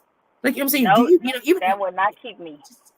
Girl, I'm just gonna figure it out. There's a world of men out here that will treat you right. I'm not staying for no cheating. Ready to accept that. Some women are, they don't want to change. They don't want to accept that they have issues too. You know what I'm saying? And so it's like they don't want to work on themselves. So it's like people don't want to grow, and I was so uncomfortable. Like last year, I spent the whole year uncomfortable, and I realized I never want to be comfortable again. Facts. If I'm comfortable, I'm not growing. Right. I need to be kept on my little toes. Yep. I just don't want my toenail to break. I don't want to be that much on my toes. But no, for real. So, where do you see yourself in 5 years? I'll be the biggest female rapper there is. I'm gonna say that. So you think you're gonna move to Atlanta? You think you're gonna end up leaving here? I can't leave here because of that divorce and my child, but I actually don't want to leave here. I love Texas. It's really became a home for me. No matter what I went through here, I appreciate it. I do. Because you know what? I don't have family here. I got cousins here and there, or I don't have my immediate family here where my brother is here now. But I walked through my storm. My mama wasn't here for me to lean on, and it made a hell of a person out of me to not be able to lean on people. I had my cousin that, a couple people that I talked to that walked me through, but just like having your whole family somewhere and you going through something and people can pacify you and help you with your child and all that, I didn't have that. I have I built my own support system. It forced me to build my own support system out here. I created friends and family, or friends who I feel like are family. Like, I had to do that, and I'm grateful. I really am. It made a hell of a person out of me. I feel like there's nothing I can't go through now. That's dope. And it was nice that you had the willpower to keep going. Even when times got hard, it was like, I'm going to keep fucking pushing because I know what I want, I know what I deserve, and I know where I'm going, So it was nice that you just kept. And you got to remember, when people do stuff to you, that's exactly what they want. They want to see you fall. They don't want you to push through. So I'm the type of person, I'm not going to give you the satisfaction that you're looking for. So I'm going to go 10 times harder. And when I tell you, I could say anything to my ex-husband because I do not speak with him, I would say thank you. Thank you for all that you did to me, because it'll never happen again. I can say that. And B, the fire that it lit under me, I didn't know existed. So I'm grateful. It produced some of the greatest music that when my album dropped, I'm already marking it a classic. It has every topic you can think of on there. When you dropping it? We in talks with the labels, so I can't make a move until that's all done because they're gonna drop it. So you have to be in like a contract where they basically tell you what you can and cannot do. Yep, but see, right now I just create random songs and shoot videos. So I can anything that's on my album, I kind of already set that to the side, and I'm just shooting videos now to songs that's not on there. Right. Understood. So what are some strategies you use to handle peer pressure and stress? I don't even feel like there is any peer pressure for me. I don't let anybody make me do nothing I don't want to do. Literally, I'm my own person. I don't go right because everybody's going right. I'm going left. And I wish the backlash that I got for putting my life on display as if I'm the one in the wrong has been crazy. But you know what it taught me for this So life you went I'm like walking live into? and told everything about it, like your side and his side, and Well, see, yep. When I say I'm gonna tell everybody's side, and I am with the receipts. But the thing is, even if it was my brother, if you are wrong, you are wrong. I'm not siding up with you, but it's people that I thought loved me. But you know what it helped me do? It helped me separate everybody. I don't need everybody on my journey. So when you eliminate yourself, hey, cool. I'm glad you think that of me. And I also feel like when people turn on you so fast, it was because against. he dragged my name through the mud and I didn't even know. It was pure lies, okay? But I guess it was to take the heat off of what he did to me. He had to get a head start. And then come and talk to me like it's cool, like we friends, like he didn't do nothing. Always does that. Like, that's a narcissist, and it's manipulation because you know you just drug my name, but you're going to sit right in front of me and talk to me like we friends and then lie. Oh, I didn't tell anybody that, but lie. But to me, anybody that joins forces with that person against me and believe all those lies is because they wanted to believe those lies. You want me to be struggling. You want me to be doing bad. I got a nice car because I'm trying to keep up with the Joneses. I have a chain because I'm trying to keep up with the Joneses. No. I have these things because I work every day and I bought them. I didn't buy it because I seen somebody else with it. I bought it because I wanted it. But anybody that agrees with that is because they're hating. They already been background hating. I'm not an over-the-top extravagant person, but I like nice things, and that's how I was raised, and I'm not changing for nobody.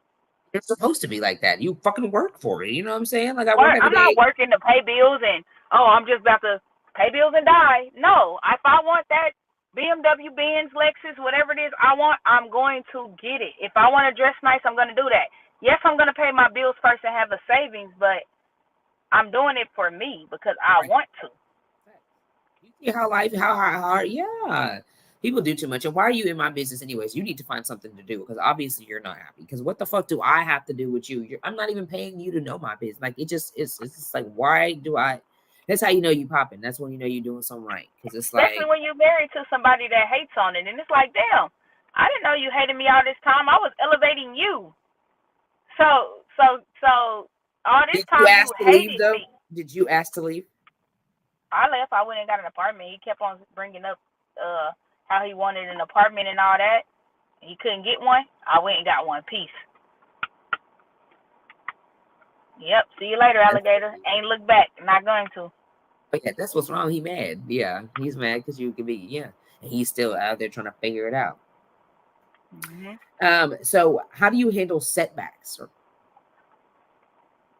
I don't really call them setbacks. I call it just a new road. I take that setback and I just create a new path. I don't fall backwards. I keep going. So if I was going straight and then a curve came, oh well shoot, we gonna just recreate the path and we gonna go with the curve. We're going with the flow. Yeah, I like that. The storms are gonna come. Adjust yourself. Thanks. I like that. I like that. Say that one more time. Run that back one more time. Yeah, the storms are gonna come. It's life. It's inevitable. But you gotta adjust yourself. You can't sit in the boat and wonder what to do next or how this happened. You just adjust the sail. Say it happened. I can't do nothing about it. If you can't change it, don't stress about it. There's no way you should stress over anything out of your control. We're human. We're gonna do it. But sometimes I say, all right, you can have a day, but don't stay there. You can't change this. Keep it moving. For sure. And go to sleep, and don't worry about it. Get you a good night's sleep, because I know I Get do. you a I good night. sleep. What's the most rewarding aspect of being a rapper, a female artist? Ooh, the most rewarding aspect for me is taking my child to every video shoot and everywhere I go, and her mimicking me, and her saying, "You're the best rapper," or her getting in the car after school and say, "I told all the teachers about your videos, and they're gonna watch you." That is an accomplishment to me, because kids are honest. So if she say, "I like this song," I won. That's rewarding to me. Has she ever told you she didn't like a song? Like, Mom, I don't like it. She'll tell me if she don't like it. Yeah, she'll be like, "Ah, that's not the one," and I roll with it. All right, she said, Okay, I "That's was not going to the say, one." do you roll with her, or do you like, girl, this the one? I've been doing this for I 2 might days. keep it though, because some people will be like, "Oh, she tripping. That's the one." Because everybody got different ears, but I really pay attention when she say something is good. She got good taste in music. She put me up on all kinds of music. I seen last night she was the DJ on your thing. Your story. I told you I was on your story. But no, she was the DJ. I said, okay, then Journey, she's getting so tall. She is so cute. Woo, she go to my chest now. It's crazy. She's super tall. She's intelligent though. I never wanted to be a mom, but now that I am, it's just so cool. She's model, cool. Huh? Is she a model? She does some modeling. She tells me she want to be a comedian now. I just really go with whatever she wants to do. Whatever she says she's into, I just try to push for it. For sure. And that's super dope. What do you have to say for your fans? Or what do you have to say to your fans? Just know that I love my fans, because without them, I really wouldn't make it. But more or less, I feel like it's an opportunity to put something in somebody's ear that could help them. Like, we can just say we're just rappers, we're not role models, we're not this, we're not that. But honestly, I don't do nothing in my life without music. I'm listening to music. 99% of the people on earth listen to music all day. When you at the gym, sometimes you're at work, because I work with music in my ear. Everything you do, you're driving in your car, you're listening to music. Music. You're sure. Music makes the world go around. So I really want to be the voice of people, not just women, not just men, the people. Yeah. And it's dope that you're having you're starting with your daughter too, as far as her going to school and introducing to the kids, because they're the future. So they're going home, and if they like the song, they're playing it and then introducing it to their mom and their grandma. Give kids work their parents. Like, Mom, listen to the song again. Listen to the song again. So that's a wonderful move going through your daughter and having her and she going to school and talking about it. Mm-hmm. For sure. I She like does. that. She say, "I told your business today." I say, "Oh, what you tell?" I told her to look up your video. I'd be like, "Well, that's the kind of business I want you to tell." For sure. What are some common misconceptions about your profession, like being an artist? What do you think are some common misperceptions? That everybody has to take their clothes off or talk about sex. I do sometimes, but for the most part, I kind of backed away from it a little bit. Sometimes I do, but I'm not a driving force for it. I don't want to. I have little cousins. I have a daughter. I have nieces, even nephews. They don't need to see me half naked. Do you feel like if you decided to go that route, you would get there a lot faster? Maybe because it was offered to me in my younger days, but it's not what I wanted to do. Okay. And I held off, because if it's yours, it's coming back, and nobody can stop it. And it came back, for me to be me. Perfect. Yeah, for sure. I like that. So how do you balance your personal and then your professional life, your entertainment? Right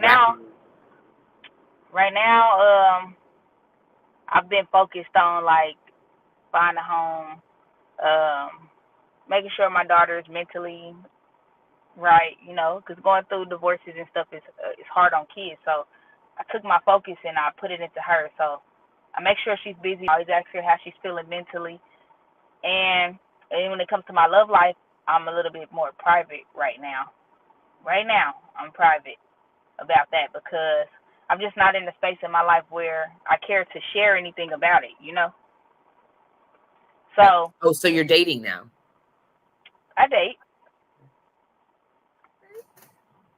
I will Alright. tell you, it's some weird people in the world and there's some good people in the world. Oh, you ain't got a girl. I done been through some shit, and I'm just like, what is wrong with this world? You got to be careful, and you better have your blabty blam blam blam with you, because Yeah, shit, some of these motherfuckers around here need to know. Look, I will fuck you up. You I have just no had to idea. tell somebody that too. That's the craziest part.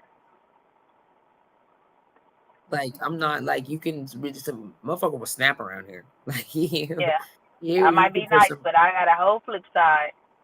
Then just I flip. don't put my daughter around men at all. I've had people be mad at me because they couldn't meet her. I'm in an era where I'm not ready to be serious. So if I'm not serious about you, you're not gonna be my daughter. And I don't want her to feel like she can run men in and out because that's what she saw me doing. Never gonna do that. Facts. Definitely agree. Definitely agree. So, how do you know when it's the right time for them to meet your child? Like, if you know if you're serious, like, how do you know that they're serious? Because people play so many games, it takes a long time before They you do. even. That's why we gotta go for the long haul. I gotta invest in real time before somebody meet my daughter, cause I definitely don't play about her. Not gonna play with anybody about her. So I Oh don't shit! I don't know. I guess you know what? I lean on God about it. He's gonna. I do talk to. If you're dating, you talk to multiple people until you like who you like. And I do like a couple people, but I'm not ready to be. I spent 16 years of my life with somebody, so I'm 16? not ready to. Yeah. So I'm not ready to go back into that. Out at 16, like you were like, I'm gone. How old were you when you started? 16. You was young. I think When you got married. we started dating when I was 20. I'm 38, gonna be 39, and I got divorced last year. So I don't want to go back into all of that. I don't want to go through nothing I've already been through. And I'm not saying there aren't good men, but I feel like God is gonna show me when it's right. I'll have I a different agree. feeling. I agree. Cause yeah, after all them time, 16 years, like yeah, you but it just makes you so like it just opens you up to when you do, like cause I feel you on the divorce part, and it just opens you up to where you just really look at a motherfucker like Yes, I'm a totally different person. If we need to argue, bye. Everything gets you out the door these days. girl, If you quick, then a lie, motherfucker, bye. okay, Yes, that's I cool. don't want you to lie to me not one time because I'm not the type that's gonna lie to you. You lying? I catch Bye. that lie and I get to see you stuttering anything extra, I'm done. Cut off We gotta strong. argue. I'm not finna argue with you. Bye. Arguing for. Yeah. Too old now. I need my peace. That peace is I need everything. my peace, and you are not coming to get it. I don't know what the fuck you doing over there. Yeah, no. Now, can you share? Do you have any mentors or like any kind of role models that you look up to? That you read or? Um, if I had to say I had anybody I'm looking up to, you know, I really don't have anybody I look up to. I don't. You know what? You want to know what my divorce did for me? It made me not invest so much into people. I am the person to look up to. Like, I don't have so many expectations of people anymore. It doesn't matter how good you are to people, they will still shit on you. So I'm kind of like, And that's what makes it so I, scary. Like it's yeah, like I'm you not gotta be. heavy on people anymore. But it's a good thing because I was too heavy on people. I loved people. And I still love people, but I can be by myself. I When's can your sit in a birthday? room. December 26th, Capricorn. Your mother's son. Lord, honey was the one son and your mother's son. Capricorn. I'm thinking you're a Virgo.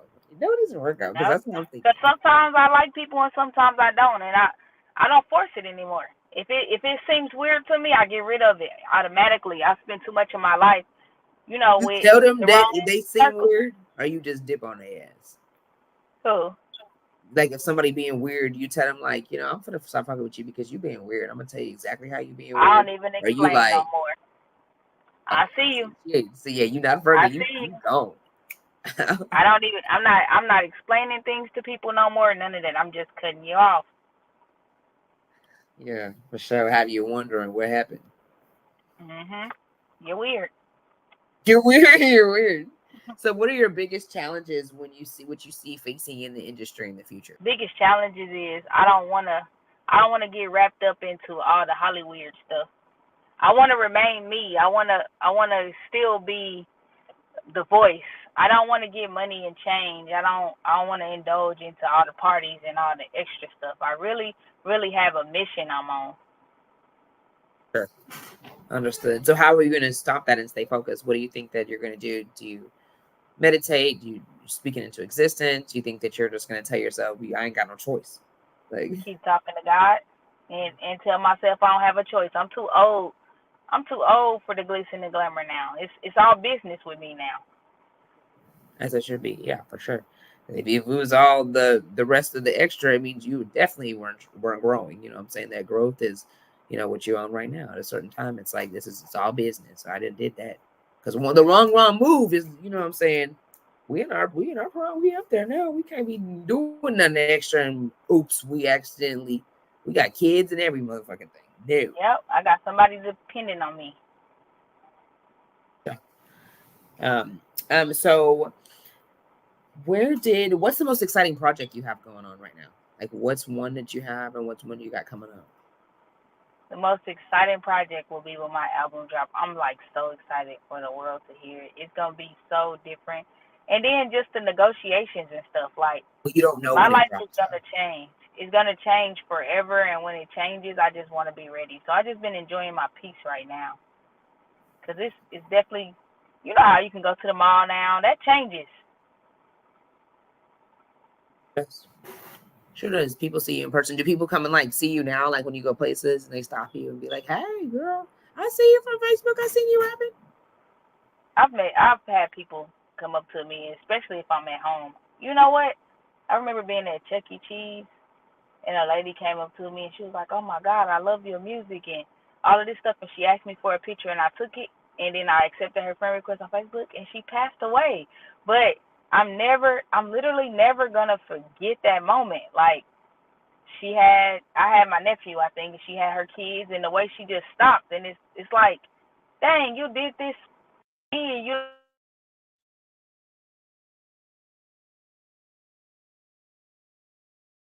Oh,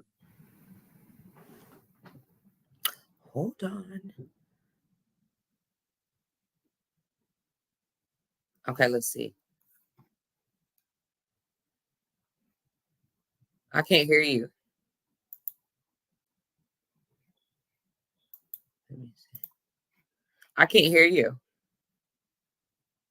I can't hear you. I don't. Don't think she was. I can't hear you. I don't think she was. I can't hear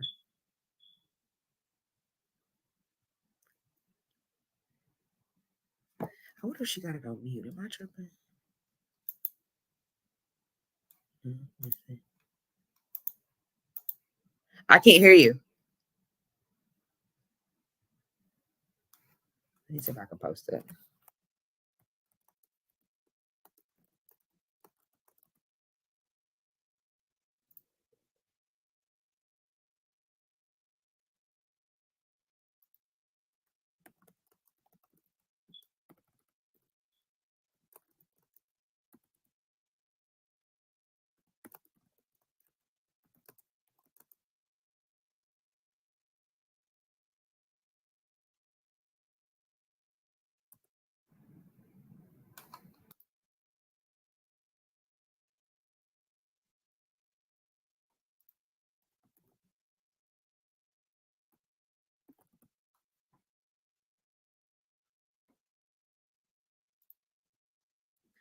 Okay, let's see. All right, guys. We're gonna see if she can get him back in. Let me see if we can add it to the stage.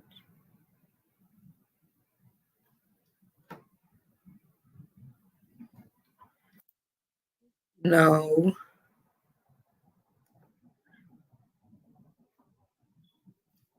We fixing to see. Yeah, these have been two dope special guests. I'm trying to tell you. I told you this is a show to be a part of. Okay, here we go. Me? There we go. Okay. Now I was saying I would like to really be a safe space for people, and I want to be like an advocate for mental health and everything, because I feel like I don't want to be a celebrity for mansions and cars and money. I really want to get out here and help people. So I just want to be a safe space for people who don't have one. Mental health That's is a sweet. real thing, and people don't have safe spaces because even if it's your family, like they're gonna talk about you, or Always. They always got something to say. yeah. And I became a safe space for a lot of people, so that's just what I'm after. That's just what I want to do. So how do you have like your goals and like your plans all set out on how you're gonna achieve it to get there? You're gonna do it like through your I music? just been doing what God through my music. I've been doing whatever God places on my heart. I can't even lie. I don't even have a plan for life right now. I literally just wing it. Whatever's on my heart to do, I do it in that moment. I don't overthink it, because I had like a lot of deaths in my life in the last maybe 7 or 8 years, and this year alone, last year I lost 2 friends who left kids behind. I lost my grandma. I lost a cousin who left kids behind. So now I'm just like, I don't overthink too much. Whatever I'm trying to do, I just do it. Right. That's how it's supposed to be, and let God do the rest. Mm-hmm. As long as you do your part, you always got to do your part. Everybody else, you got to make sure. Because a lot of people be like, I left it to God, but you got to do your part. You can't just sit on your ass now. Yep. Absolutely. Hey, Queen being guest. Hey, you got to do your part. Now, how do you stay consistent? Like you have so much going on in life, you have to do a whole bunch of different things. It takes discipline. Like my days pretty much go the same every day. I know I'm gonna wake up and go to work. If I need to get a song done, I know I'm going to the studio. I have basketball practice and games. I have gymnastics. I'm on a mental schedule. Like, when do I sleep? Ooh, I go to sleep so late at night. It's not even. I don't even require a lot of sleep. I will sleep a lot. Okay, so when you say you don't sleep a lot, how many hours? I probably get 5 hours of sleep. I go to sleep 1, 2, 3. It just depends on the night. Like literally, I'm up all night. What time you gotta go to work? 8, or sometimes I can really choose when I'm gonna be there, between 7, 8, 9, 10. But I like to go at least around 8 something. Sometimes it turns into 9. Depending on how your night went. Yeah. But I don't require a lot of sleep. I never have.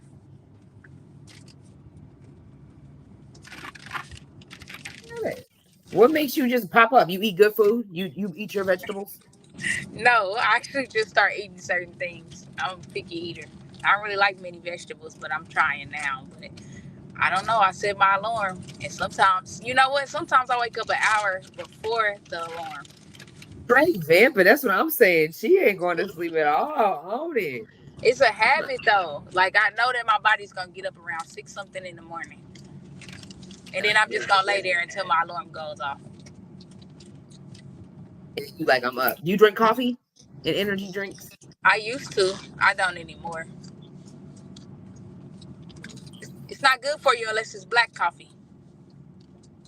So what does the coffee do to you? What does it do to you? I heard it because it can't start our growth anymore. Aren't we like grown? I just think when you put all the sugars and everything in it, it's not healthy. But yeah, it'll energize you if you drink it black. But it actually stains your teeth and stuff. And I'm so big on my teeth, I just let it go. I drink it here and there. He's the vamp life too. Pablo, he's a vamp life too. Don't get no sleep. Just always grinding, hustling and grinding. You damn right.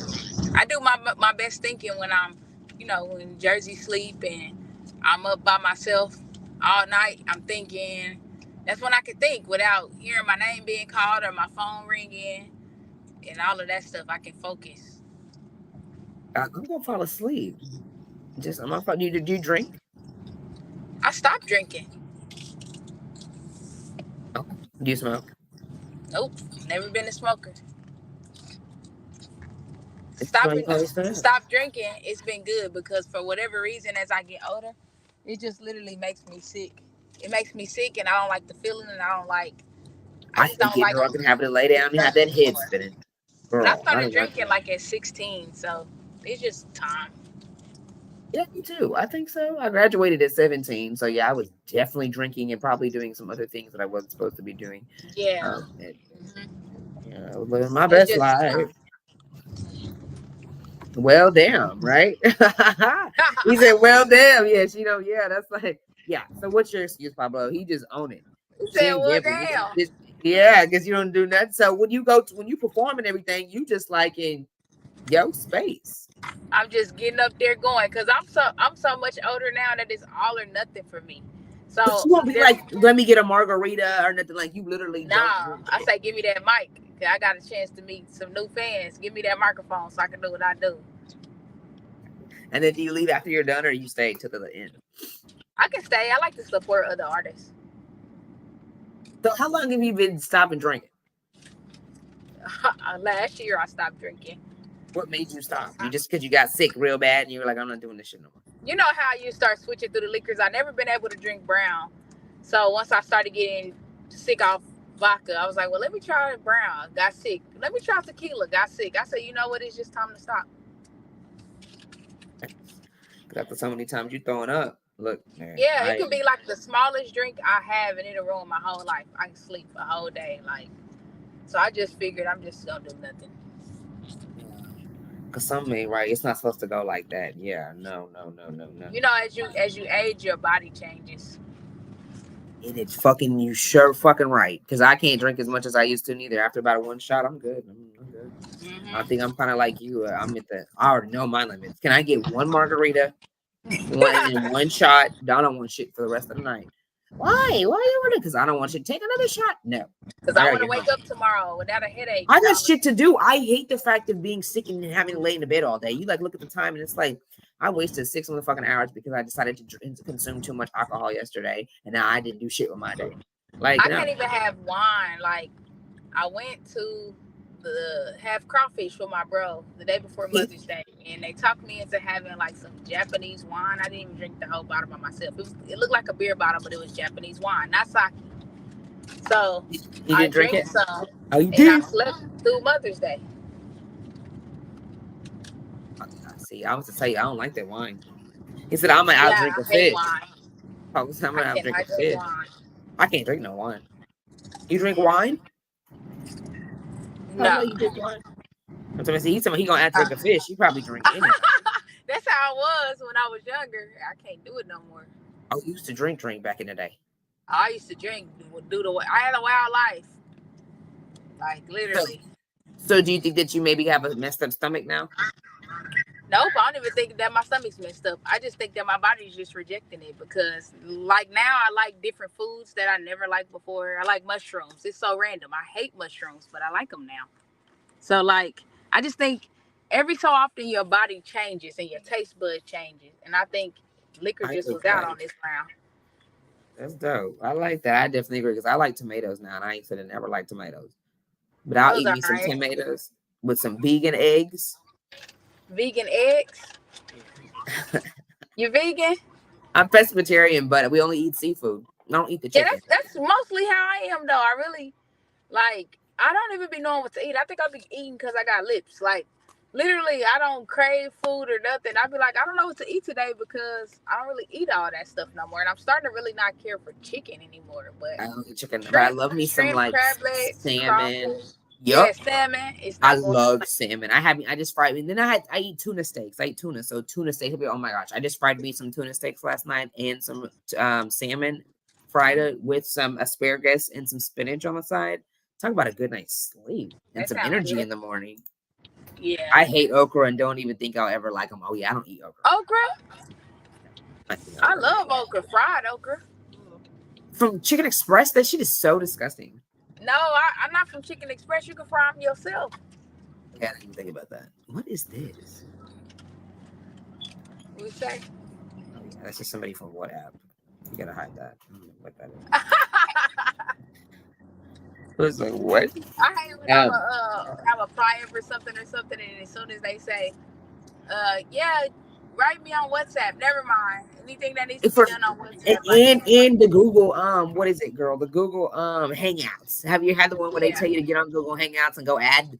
You want me to go add the person that's supposed to be interviewing me and tell them I'm here for an interview? Like, come on now. They don't have no business. Yeah, I'm not doing none of that. I'll be like, never mind. I just don't even want to apply no more. Yeah, I don't even respond back because you're wasting my motherfucking time. I need to find me a job ASAP. The fuck? You playing with a nigga? I'm and it ain't on WhatsApp. For sure. If I have to do any of this extra, this is not it. And you playing with me. Okay, so before we get out of here, do you have any business plans that you got coming up besides your CD drop? Business plans. Or your album? Yeah, I have a business outside of music, like to rehab homes and flip homes. So I'm kind of investing into that too. Okay, that's dope. Tell me more. Tell me a little bit more. Basically, me and my brother, we had started a business while he was locked up. So want to start just finding properties and fixing them up. So like when I'm done buying my house or whatever, I plan to live there for a short time and then flip it, sell it, and then just keep going. Feels so fun. I ain't even had it. I love the way you think. Keep going. Oh yeah, because I can't just be a 90-year-old rapper. I gotta have some residual income somewhere. Fuck you mean? You right about that. Some people don't understand that for sure. For sure. Well, it was definitely a pleasure of having you on the show tonight. Thanks for having me. It's been so long. Yeah, no, for real. It's been stupid long, some years. You've grown so much. I'm so proud of you. You got to definitely keep going. Definitely keep breaking records because you did your thing. 16 years. I thought 8 years was, a long time. I'm like 16. Yeah, keep going. Is that Journey right there? No. Jersey, yeah, right here. Jersey. I don't know what kind of. Hey, she's so big. Thank you. You're welcome. All right, love. So I'll let you guys go home and get home in peace. Okay. And I'll talk to you later and keep you updated. For sure. We definitely got to link up. Are you going to the Dallas BET Awards? Huh? I didn't know. I seen you post that. I never heard of that. Yeah, we need to rap about that. Yeah, for sure. I'm gonna have some tickets on hand. You definitely need to pull up. That's where you need to be. You definitely good networking. I got you. Just to support you. Yep. Yeah, for sure. Okay, I'm gonna definitely get in your inbox and we can talk about it. Make sure you get your ticket and everything. Shit show. Okay. And you just to impress. Oh yeah, always. Yeah, for shit show. And don't forget we got the red carpet. I'm gonna get in your inbox and tell you all the details for sure. We got 2 months, month and a half, 2 months. Okay. So, all right, love. You guys have a good night. Talk to you soon. You too. Thank you. All right. No problem. Bye. Bye.